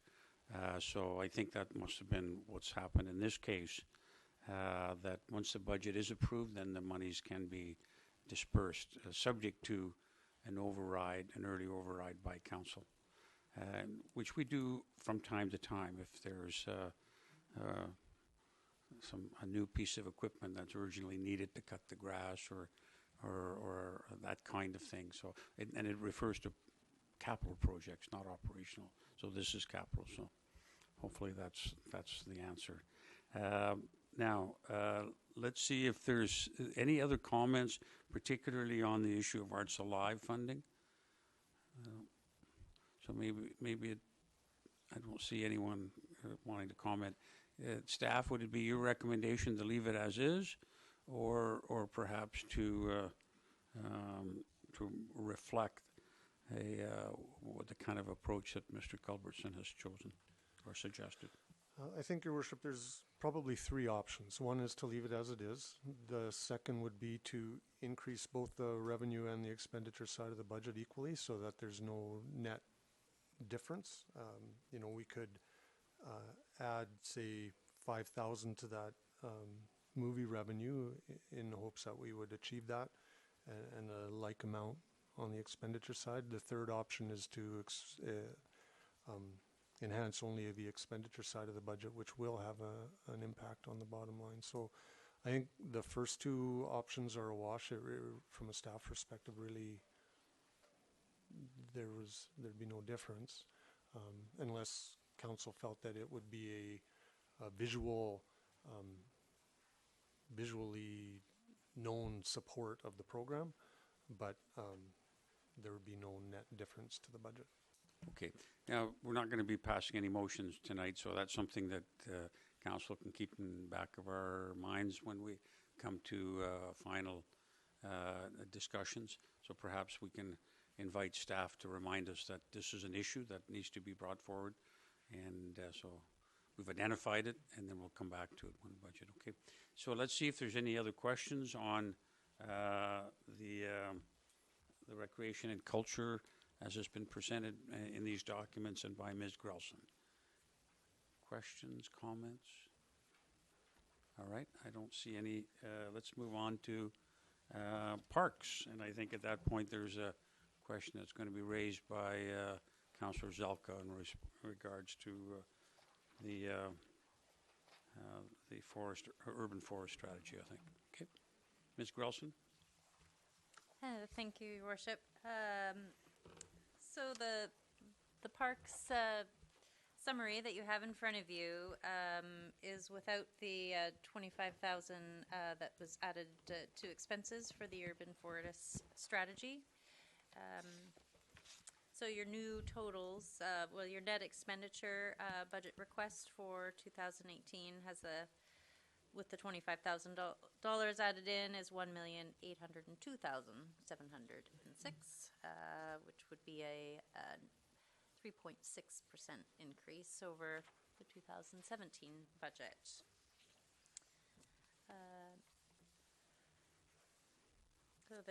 So we'll go through pages, so that's line by line, and then toward the end we have a report on the urban forest strategy, which outlines what the funds that we're requesting will be used for year by year. In particular, 2018 is the first year. Thank you very much. Okay, Councillor Zalka, you had a question in this area, so we'll start with you if that's okay. You ready? Yes, thank you so much, Chair. Through you to staff, if you could just, I'll leave it as an open-ended question. What's the 25K going to cover? What are we going to get for it? Through the chair, we can start with the $25,000. Our objective over the last few years is to plant more and more trees. For example, this year we've got about 133 trees in, which is more than we have in the past years, our traditional 80. Our objective in the urban forest strategy is to double our tree planting from 100 to 200. Those trees have to be looked after for the first 5 years, and where we have been falling short on over the last number of years is the actual small tree pruning. So those funds, the 25,000, would cover off a summer auxiliary to water and prune the younger trees that we are beginning to plant in larger numbers. The $6,000 would be to cover off additional staff tasks that we anticipate if the urban forest strategy is adopted by council. And the $10,000 is to begin to develop and get down on paper a natural area management plan for Uplands Park that we can use really for all of our natural area parks. And one of the challenges that we have in particular at Uplands, but especially Cattle Point, is it's becoming more and more popular. Cattle Point, for example, has the largest collection of rare and endangered plants and is already on the tour bus route for this year. So it's how we begin to manage traffic, it's how we begin it in the parks, it's how we begin to manage dogs, it's how we begin to manage all of the things that we've been doing with the habitat stewardship protection money as we look towards the future. After 2000 and, actually after this year, there's no guarantee that we will get additional funding. We have to reapply. We certainly hope we will. I will mention that the Habitat Stewardship Project has been so well managed that it was used as an example for members of Parliament, and parts of it were read out. So Parks Canada are impressed with what we've been doing. They will be coming to Camas Day. I'll throw that in there as a plug. Not that they're particularly associated with habitat stewardship. But that's what the $10,000 would be for, is just to begin to manage the parks. The more work we do there, the more we find. Anderson Hill is another example, is that there have been many archaeological significant sites that are beginning to be uncovered in the ivy. There's avenues there that need delicate exploration and such. So it's a big piece. A lot has already been done, and that's where we want to head with the first year. Thank you, Mr. Hadley. Any follow-up, Councillor Zulka? Yes, thank you so much, Chair, through you. Thank you so much for walking me through all the bits and pieces. I'm glad to see that it's more than just 25K, so you actually answered more questions than I actually had. I appreciated the overview. Thank you. Thank you very much. So I think I saw Councillor Ney, and then Councillor Kirby, and then Councillor Murdoch, please. Through you, Chair. Thank you. Through you, Chair, to Mr. Hadley. Just in terms of the budget, thank you for providing the draft plan here. It's helpful to see this next to the budget, and really helps us to see moving forward and how the money's being expended and brought into the current budget. So I just want to understand, it's very positive looking when I see this, and I can see you're tackling the bylaw and stuff like that. The money coming from bequeathed trees, it looked like that was about 45,000. Can you just tell us a little bit about how that program is working and the kind of contributions you're getting and what that's adding? Through the chair, thanks, Councillor Day. That would be the largest contribution that we have been bequeathed by. I think it's our only one, other than the money that we'd get from Tree Canada BC Hydro Grant. And that was a $50,000 initial bequeathment that we got a number of years ago. We've used a very small portion of the money, and that would be the money that we'd be spending for the first 5 years to purchase the additional trees for public land. Thank you very much. I will add, too, that some of the fine money that we received from the Blue Atlas cedar that was removed was used, on Cranmore, was used to purchase 220 Gary Oaks from a nursery that was closing down in Duncan, and we hope to use those as a springboard to move into encouraging people to plant on private land, which is really the success of the urban forest strategy. That's where the majority of tree canopy is. Terrific. Thank you. Councillor Kirby, I think, was next, and Councillor Murdoch, and then Councillor Croft. As long as that's all that look was for, was I wasn't it sure where we you started. or- Was it you had your hand I up? know, or? but I was worried. Okay. You had me worried for a moment. Okay, so two things. The increase from an average of about 80 trees planted to 133. Congratulations, that's awesome. But that's on public land. And how many, like, by comparison, we've seen a larger decrease in the number of trees or the removal of trees, I'm assuming? And that's why you've increased, or just because you've had a larger budget, or more staff to achieve more plantings?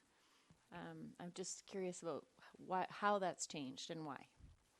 Well, through the chair, thank you, Councillor Kirby. This year we had an excellent planting crew, which was part of the reason for the success in more trees. If you look at the actual tree purchase budget, we did overspend. Not by much, but we certainly overspent by some. In regards to the tree numbers that are lost, I will send council all of the breakdown since 2013. And it's ever so apparent that we're easily able to replace what trees are over mature or dying on public land, but not so on private land. Right now, I would say that about 88% of our tree loss numbers is directly related to trees that are dead, diseased, or dying, or over mature. We lose about 12% through development, and through our bylaw, which we do plan on reviewing, we do get more trees back than are actually lost. Unfortunately, some of those trees are large, mature trees. It takes years and years to get back what was actually gone. But at the same time, the numbers are certainly reflective of an aging urban forest, both on public and on private land. Thank you for that. And as a follow-up, just regarding the urban forest plan, this is really exciting to see the actual plan laid out in draft format here. But I think the investment of the $10,000 it seems impossible that it's only a one-time investment into the development of the plan for our wild spaces. Seems so efficient, an efficient use of funds. I mean, for $10,000, we not only get an ecosystem conservation plan, invasive species management, recreational usage of the parks, which are changing. I think as our demographics change and as people discover what we have in the parks because of the excellent panels that have been put up there to explain what's there, as well as other programming that's offered. I think that's an excellent thing, but the real benefit I think we would get from that $10,000 is regarding the fire load. And the reduction, I'm assuming, and if you could explain it briefly for us, does that mean the reduction of the fire load given that there was invasive species removal from the parks? Or is that because of the plans that I know have been discussed before about testing burning in the park and what that might do to revitalize the certain species that exist there? Through the chair, thanks, Councillor Kirby. I'll start with the burning in the park. I would say that, and I've had many discussions with Dave Cockle in regards to this, and John Dick, who's really the architect behind it. And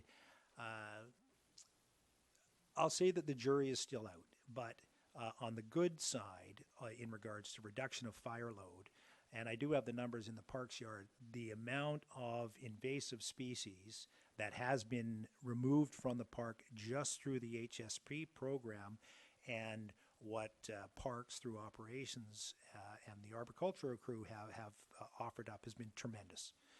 So that in itself is, I guess, a secondary benefit to the fire load. But there's still considerable fire load in the park that will need to be addressed, and this would be, it's an ongoing discussion with Friends of Uplands Park and Parks. Thank you. Thank you. Councillor Murdoch, please. Thank you, through you, Chair.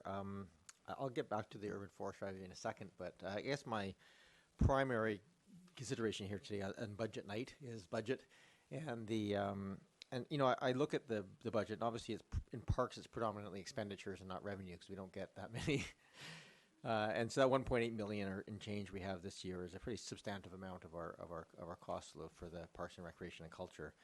So I guess and I don't want to get into all the details here today, but you talk about being able to maintain fields and with lower staffing levels and all these bits and pieces.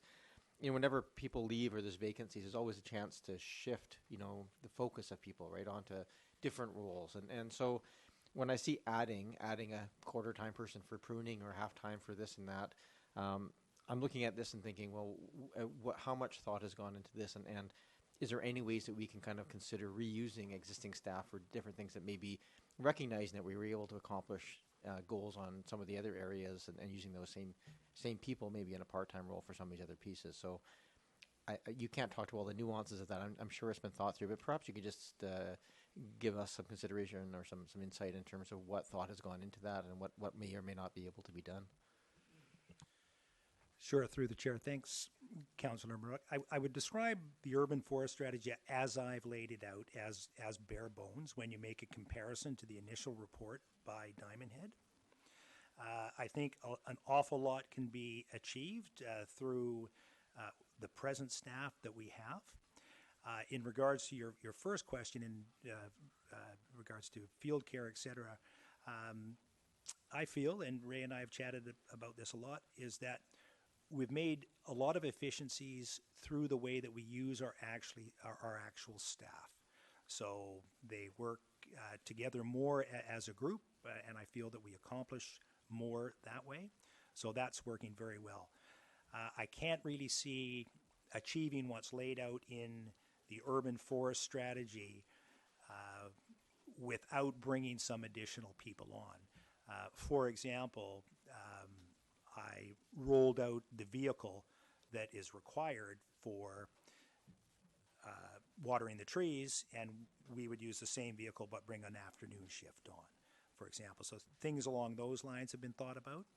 As far as the tree watering goes,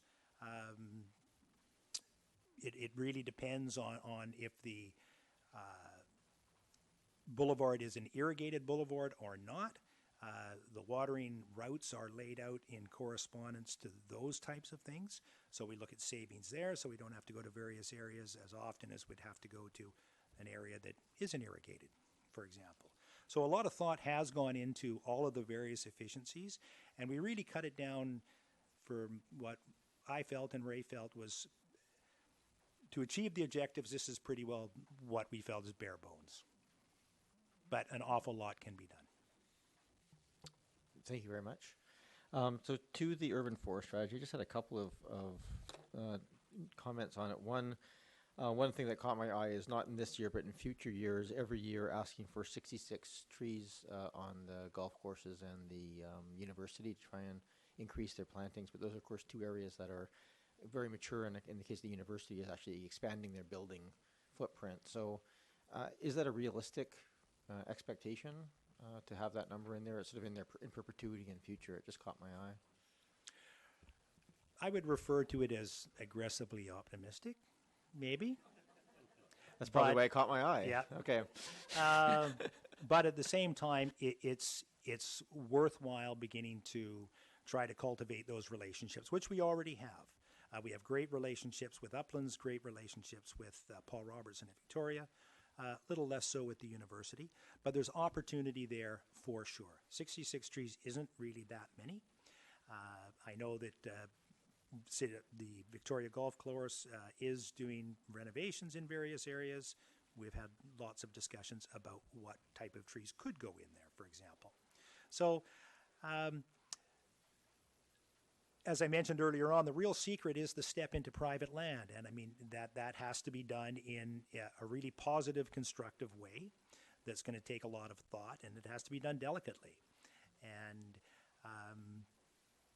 I think it is achievable, for sure.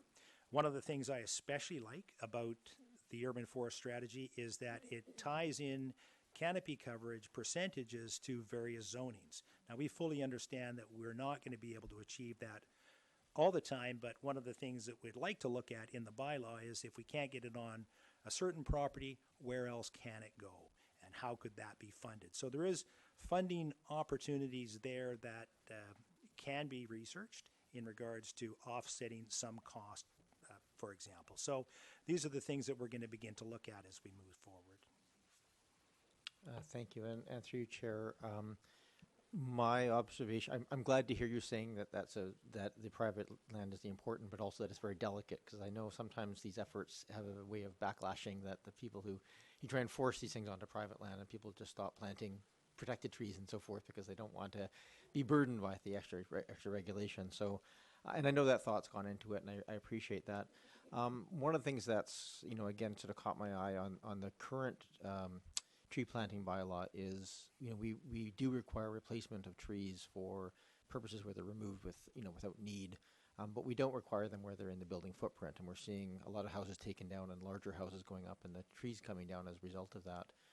It seems to me that would be something that I would like to see, that one change where we actually stop excluding those trees. If they're coming down for a reason, it doesn't mean that there isn't still good reason to plant other trees, and if there isn't room on the land, in certain cases, then we can consider that in public. But is that something that the Parks, Recreation and Culture Board has considered, re-looking at that one particular aspect of it, to reinstall or to install the replacement of trees within the building footprint? Yes, and that will be reviewed when we do the bylaw revision. And just for my information, when is that process? I'm working on a list of amendments right now, which I think everybody will be able to see, because we understand that various amendments for one bylaw certainly affect others. And I hope to get it done by summer's end, all of the various amendments that we would like to see. And that will be in discussion with Ray and Deborah from Building and Planning and Engineering, and certainly once there'd be a series of amendments that you feel worthy bringing forward, there's also a public outreach piece too, because it affects obviously both developers and private homeowners. All right. Thank you very much. And as always, just really appreciate the attention to these details, Chris, or Mr. Heidley. Thank you. Thank you. I think you've coined a new phrase here. We have that trade phrase, cautiously optimistic, but I think you come up with a good new one here, aggressively optimistic. So let's see how aggressively optimistic Councillor Croft is. Councillor Croft, your questions, please. I actually don't have any questions regarding the urban forest strategy, but my question is directed to the lawn bowling, and I see that there's no revenue or expenses incurred by the commission on that. And I'm wondering, what's the status of the agreement that you have with the lawn bowling facility?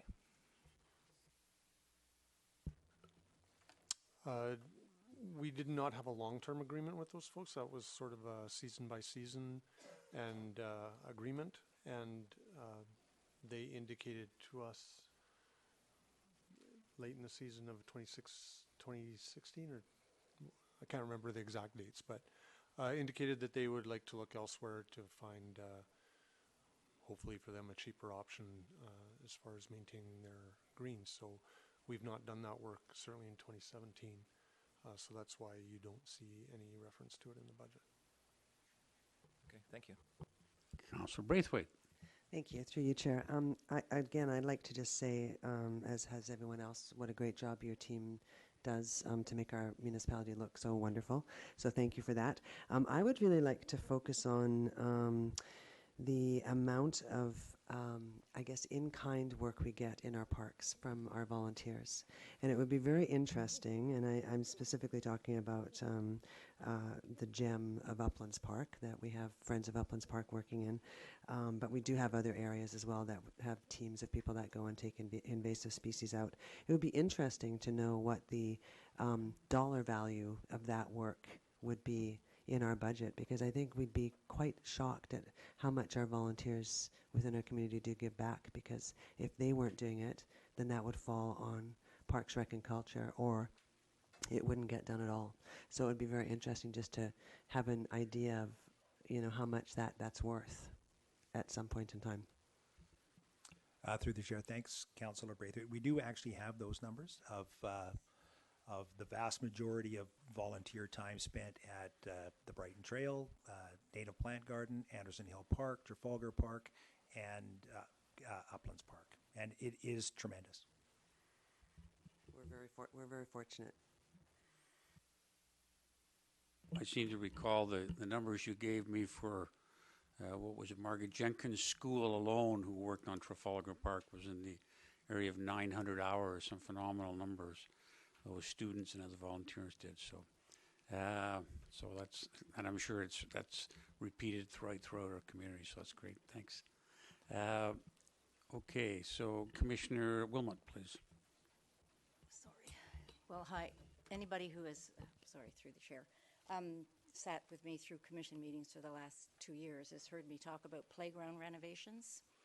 And I do see here in the budget an increase from $5,000 for equipment reserve to $7,500. But I would like to request respectfully that we look at increasing our budget for playground equipment. We have a document that was prepared for us in April of 2017 about all of the playgrounds in Oak Bay and the kind of replacement equipment that is required to just replace what already exists, never mind to renovate what doesn't exist, from adding shelters for people to sit and be with their grandchildren or children to gather. I mean, one of the things that I've been talking about is as our community increases in size and as we get denser, people will need places to go outside of apartment buildings or denser housing to be with their families and to connect with the community. So I have been talking a lot and recommending that we work on renovating our playgrounds to reflect maybe our youth population and our aging population who might want to connect with other people outside of a place like Monterey Center, maybe in the fresh air and encourage more outdoor activities. So if we look at this document from April 5th, 2017, there's a huge amount of money just talking about replacement equipment. But in our budget, we've got a budget of $7,500. I mean, I quickly add up some of these numbers here in this document, and we're, $100,000, $200,000.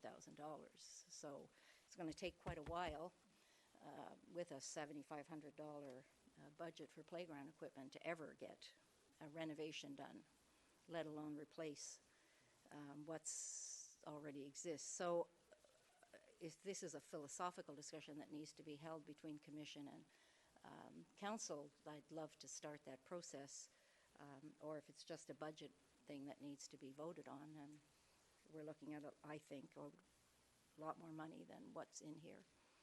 And I guess I had some questions about what revenue means when money is going into a, for example, here, this reserve, not revenue, but reserve. Does this accumulate every year? So it does it build up? Sorry, can I ask that question directly or through you? Well, we can see staff. There's two parts in there. So the first part is the changing the direction and the budget. That's certainly something that's well within your jurisdiction as a commission to come forward and make a recommendation. But maybe we can ask staff in terms of their comments on park equipment and the amount of money that's currently in the budget. I don't know who's going to tackle that. Your Worship, I can give that a whirl. We have, certainly in the time that I've been here, we've used more than one funding option to pay for enhancements to playground equipment. Certainly we've been blessed with excellent relationship with some of our user groups. Kiwanis and Rotary come to mind as two groups that have stepped forward to help fund either new or replacement equipment in some of our parks. We've also brought forward requests through the capital budget process to replace or enhance some of the playground equipment. And then I think prior to my time here, there was a program through the reserve process, and that sort of fell off, which is part of the reason why we see that bit of an increase there. So I don't think in staff's view we were relying solely on the reserve to fund some of the work that needs to be done, but that would just be one of the options available. But of course, if there's a desire to request more money in that contribution that reserve fund, we can make use of it. Yep. And it's certainly something the commission can bring forward. And there's also granting programs that are available from time to time, and there's various different funding models for what needs to be replaced. I don't know if you wanted to add anything about the reserves, Ms. Costin? Okay, all right. So I think Councillor Kirby, you also wanted to add something, please? Thank you. I actually had that question as well, given I saw this very tiny sum of 7,500 annually, and my question that came to mind was, what will this achieve, and replacement of the equipment at what point? I mean, I think at $7,500, I think we all recognize that that's a very slow replacement schedule, given that I think the PAC at Willow School spent the last decade saving for the replacement of the equipment there. So I too would like to see a more aggressive, optimistically aggressive schedule for the replacement of playground equipment, and that a reserve be established. That seems like a very logical step to take to ensure that that money is set aside and is predictable, and that we can use that as part of an application for grant funding, because I don't think that it'll come as easily if we don't have a plan ready. And so obviously some steps have been taken to prepare a report to assess this state of things currently, and then that might be a jumping off point. But I too support that as a initiative. I don't know whether that's this year or whether that would be something that has to be developed and added to a council strategic plan. But I would love to see some improvements there. The other thing I had, one other question regarding the urban forest strategy was, I noticed that just about every year there's public engagement is marked or mentioned as something to be done to implement this, our community engagement program. But there's no costs associated. And it says that the work would be done by the parks manager and the district arborist and the FOOP community. FOOP and the community, I'm assuming. Not just the FOOP community, but the community as a whole. I'm alarmed that there's no money allocated, because I think just about any public engagement process requires, boards to be created, a facilitator or a workshop program to be set up. And so I'm just wondering if that's an oversight, or if we can cover that with just our staff. Through the chair, thanks, Michelle, or Councillor Kirby. It may be something of an oversight, I'll be honest, but I will also say that I have given it a lot of thought, and I know that there are many people in the community are ready and raring to get the word out. One example is Ron Carter, who had a tree walk late last year, and I think it was attended by about 73 people or so. That's just one example. There's other things that we can begin to engage in the community, which is mentioned there, which is beginning to identify significant trees on private land and raising the profile that way. Certainly, it would be easy to have something down at Windsor Pavilion in regards to a presentation, more of a rollout, inviting the community. There's a lot of people that are very interested in this type of green infrastructural agenda, much like there are in our native parks. There seems to be more and more so every year. And I certainly don't anticipate that I'll have a lack of keen stewards waiting to take things forward. Thank you. All right, I see no other hands. Oh, Councillor Murdoch again, please.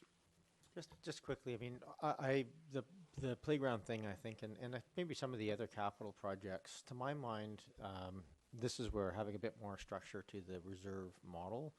We have in the total here, $376,000 left over essentially from the budget that we have allocated. So where's that money going? And should we not have certain aspects of things that are allocated for these monies to flow into? And I certainly don't mind some of it coming into general revenue. But also, if we're conservatively budgeting over and over again, and that number is not out of line with what we've had multiple years in a row here, hundreds of thousands of dollars every year, at what point do we stop, or do we start being quite so conservative and accepting the fact that we might be wiggling up and down a little bit, and just using some of those leftover funds to help cover those buffering costs as they go up and down? So, I mean, I'm not going to resolve that here tonight, but I just, this question of can we not put more than $7,500 into a bank account for a really core part of what our parks do, which is recreation facilities free for children, is a pretty legitimate question to my mind. And when we have $376,000 left over, I don't see why we wouldn't have a policy that says let's just allocate a certain amount of that every year if there's a surplus into that sort of fund, so we can actually take on some of those projects. And we do have, in addition to all the volunteers for the parks pieces, we have a lot of community groups, Kiwanis, Rotary, et cetera, that are very happy to help fund some of these things. And I think if we can provide some seed money and build some partnerships for it, we can double or even triple the amount of money that we're getting by actually allocating that a bit more visibly. So I think there's things we can do maybe a little bit better, or maybe just a bit more structured, so that we do support some of these things. I'm with Ms. Willman on this one. I think that this is an area that we do have many surpluses like this, and arts and other things, but in having some policy about where those go, I think is nothing harmful in doing those. Thank you. Thank you. All right, so we now move on to capital, which by and large is fairly straightforward. And what we have at page 1 are kind of the ongoing projects from 2017. And we can see if there's any questions on there, but really what we're going to be looking at is the page over. We call that page 2, and there's really 2 areas of capital project. One, in the top box, which is funded out of current revenue, and just for instance, for Commissioner Hoffman, the top one there you can see has already been given early approval of the nature that that I was talking about earlier. The other box, which is below, is funded from other sources. For instance, the energy loop is one that's coming from the federal gas and strategic priorities. So each of those projects is then contained in page 3, 4, and 5 in terms of an explanation as to what each one of them do and the cost. So I think what we need to do is just at this point, what we should do is just see if there's any questions about any of these particular projects. And we can also at the same time entertain questions about anything that wasn't completed last year. So let's see if there's questions on this. Okay, Commissioner Hoffman, Commissioner Moore, then we'll come back to Council, please. Just to tie up my previous talk there, can I get some kind of confirmation from Council that you will bring forward for the future early approval for the art public artwork that is bought every year? Can that be an issue that is brought forward? That's something, in fact, the commission or the staff can bring forward to council, and that's what staff and other department do. Yes, okay, so that's possible, and the commission can certainly trigger that or ask staff to bring certain ones forward. Absolutely. So the commission would have to do that separately, or we can't do that tonight? No. Okay. No. Okay. As I mentioned earlier, this isn't just right. no decisions will be made tonight. Sure. It's okay. Thank you. I have one small detail question regarding the payment for this year's lunar transitions, which won the award, won the commission. When can that check be made out? Is that Is that something we could answer tonight, or is that another? Well, the simple answer is a check can't be cut until the budget is approved or Okay. early approval is given. So I think Okay. in the case of where we are now in the budget cycle, the budget will be approved just about the same time as any early approval could be given.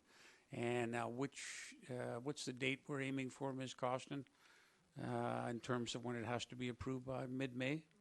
Mid-May, so it'll be done Okay. by early mid-May. Okay, thank you. All right, and yes, Mr. Jones, please.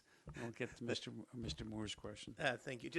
Staff will make a note for next year to talk Sure. about the early approval of that funding. I think it's a good point. Thank you very much. Now, Commissioner Moore.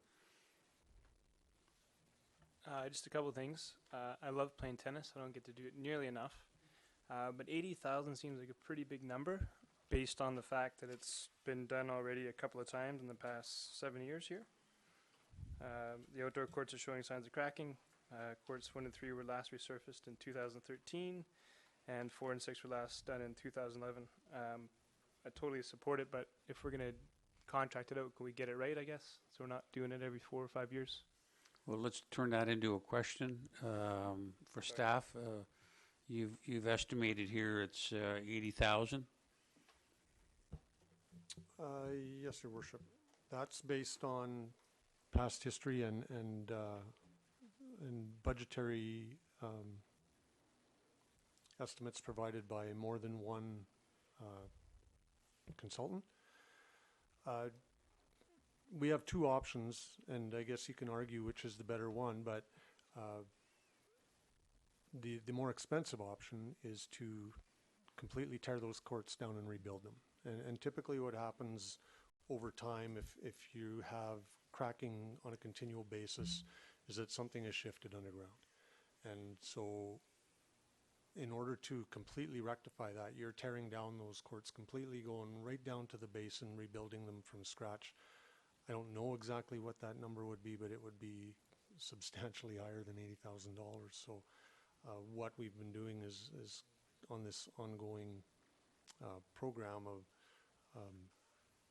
resurfacing them. So we're just talking about the top portion of those courts and essentially making them safe for play. That's why it's listed as a relatively high priority, because the cracks get to the point where there's a trip and fall hazard and there's a liability concern. I think, for this year, certainly those need to be done.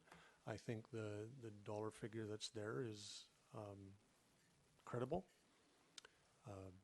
But if there is an appetite to look at the more expensive option in future, we can certainly work towards putting those numbers together. Certainly at Henderson, for the next time that we would look at having to do the resurfacing, we could provide numbers on the option to completely rebuild them. All right. Thanks, Ray. Second point, and I mentioned this at the commission meeting, but just with the Monterey sprinkler system replacement, just be sure to collect the copper after, because it can be turned in for money. So, Okay. Thank you very much. Be mindful of Moore. that. Councillor Braithwaite, please. Thank you so much. I think just going on the tennis court thing just for one moment, if I might. I think that to close the tennis courts down for the period of time that it would take to rebuild them from scratch, we would lose probably about $600,000 in revenue, I think, for that period of time, perhaps. And I mean, I don't know, and it would cost about $2 million to rebuild them. It would be, I think I heard a figure like that in prior commissions. Through the chair, we're talking about those outdoor courts, so I think the revenue impact would be less, but we certainly would lose a season. And, it's been a long time. It's probably since the late 90s that I've worked somewhere we had to redo courts like that, and my recollection, however foggy it might be, was $300,000 to $400,000 at that time, and that was for 2 or 3 courts. So it'd be a lot of money. Okay, thank you. And my question was actually looking at your the list of capital, general capital, is that list in order of priority that you would like to see them completed? Being that the parks, the Fireman's Park dugout would be number 1, and the Henderson single pane window replacement would be the last on the list? The first to get cut, in other words? Correct. Okay, thank you. Okay, Councillor Murdoch, please. Thank you, through you, Chair. Okay, going back a page, just quick, can you give us a quick status update on what's happening with the Carnarvon Park? Through the chair, the Deputy Director of Financial Services has provided me with her comments on the RFP document, so I need to just make a few changes there, and that document will be ready to go. Once we were aware that the Energy Loop award was coming, that the Carnarvon RFP went to the back burner simply because we needed to get that Energy Loop RFP out and dealt with so that once it's awarded, we only have a shutdown in the arena for 1 month every 2 years. That's coming up this June, and we wanted to be able to have the contractor selected, contract in place, and have them be able to access the areas that they need to access when the arena is shut down. So there was a little quick flip-flop in priorities there. I would expect that the Carnarvon RFP will go live sometime, hopefully in April. Okay, and certainly appreciate the flip-flopping to get things, to get those kind of funds coming in and so forth. So, and the process on the Carnarvon is that'll be the start of the process, and there's a consultation phase to come up with something. Okay. The other question I had on here on the capital projects, one was just the Willows washroom rebuild. I'm not going to argue it's not needed; they're pretty grungy. But I also know that there's been some interest from Kiwanis, who have funded the tea room and stuff in the past, about helping provide some more funds down there for aspects, and possibly looking at broader changes to their space there. So has there been any? I guess no issue with spending the money on this, so long as it's not an excessive amount of money that isn't going to be wasted if we're looking at possibly changing or upgrading or replacing those in a more fulsome fashion in the near future.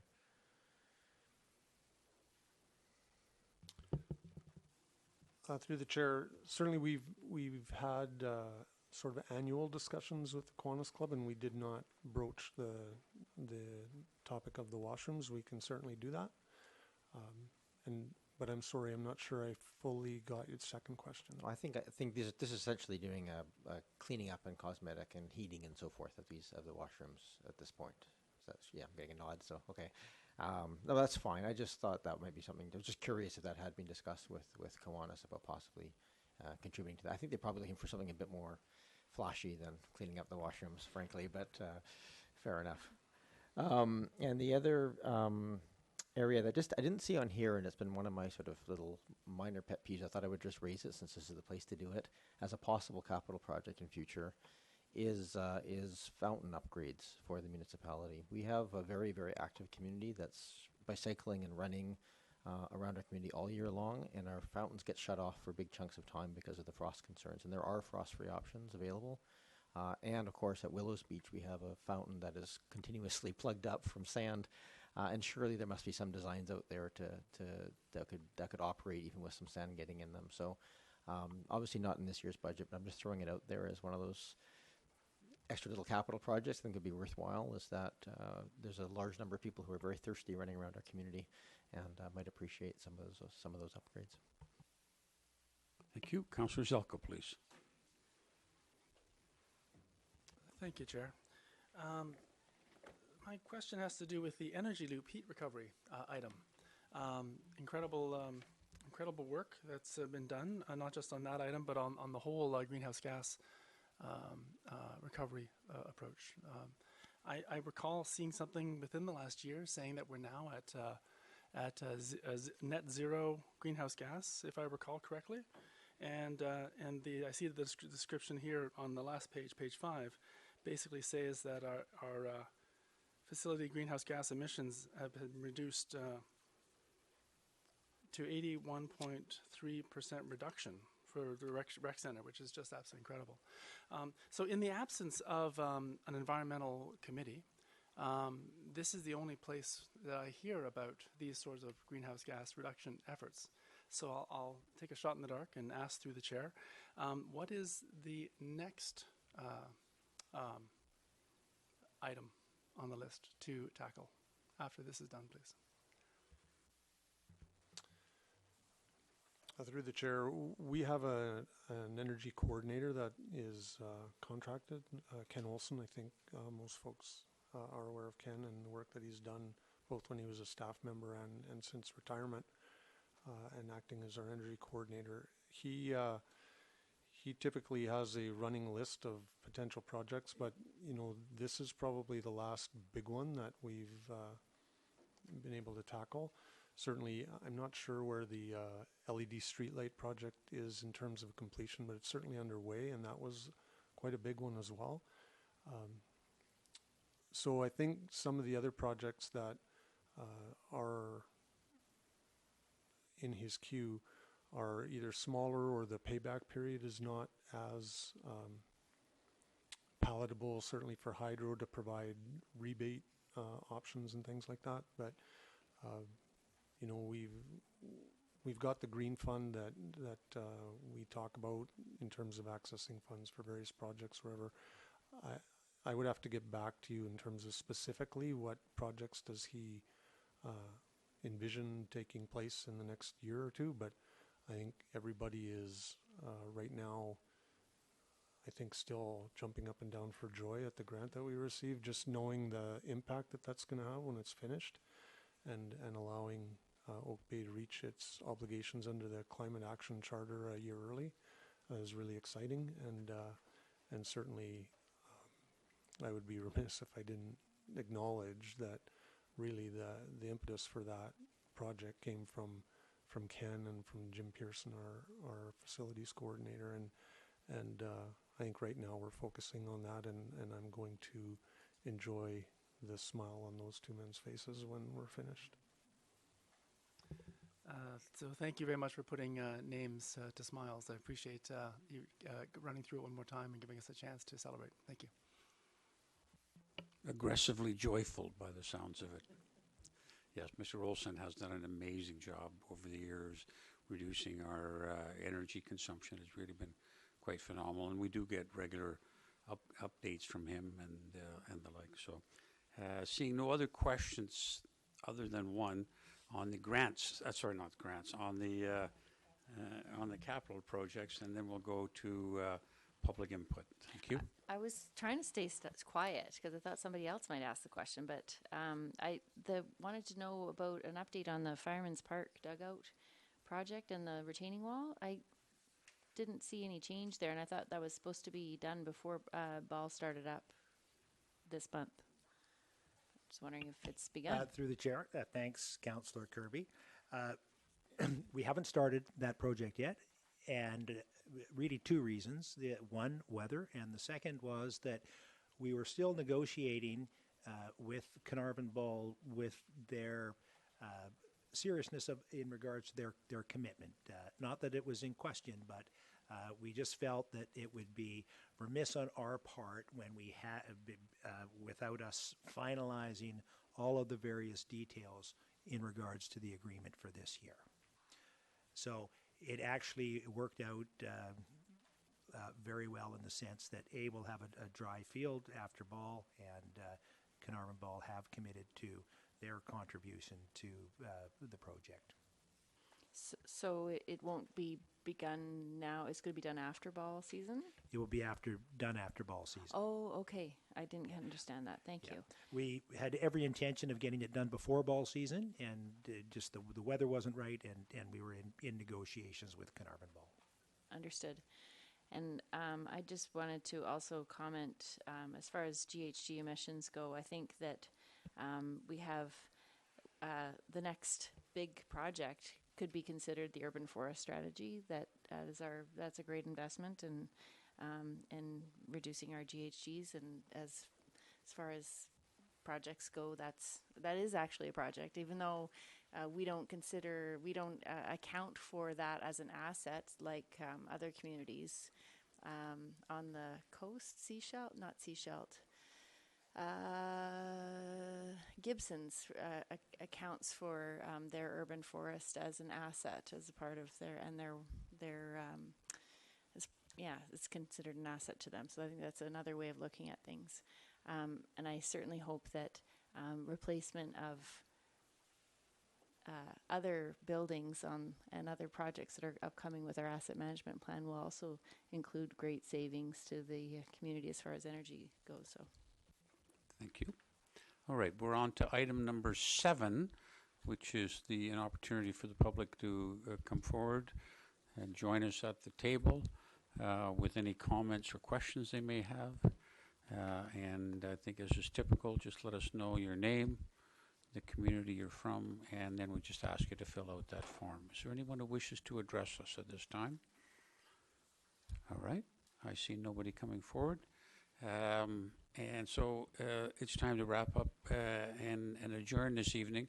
I want to reiterate what's been said, I think, a number of times by council, and I know I started off the top, is really acknowledging the hard work of the commission. That you do incredible service for council and for the community. And I want to thank the staff for putting all these numbers together, and particularly recognize Ms. Grelson, who got up to pretty quick speed in the last 3 months, understanding where all the numbers had to be drawn from and putting it all together. And so all around, thank you, everybody. I really appreciate it. And you're, of course, welcome to come and share tomorrow's evening with us for more budget discussion. And don't forget, we're here next Thursday if you'd like to come and join us too, or you can watch from the comfort of your home. So I entertain a motion to adjourn, please. Moved, seconded, discussion, all in favor, opposed, none opposed. Thank you very much, everybody. Good evening.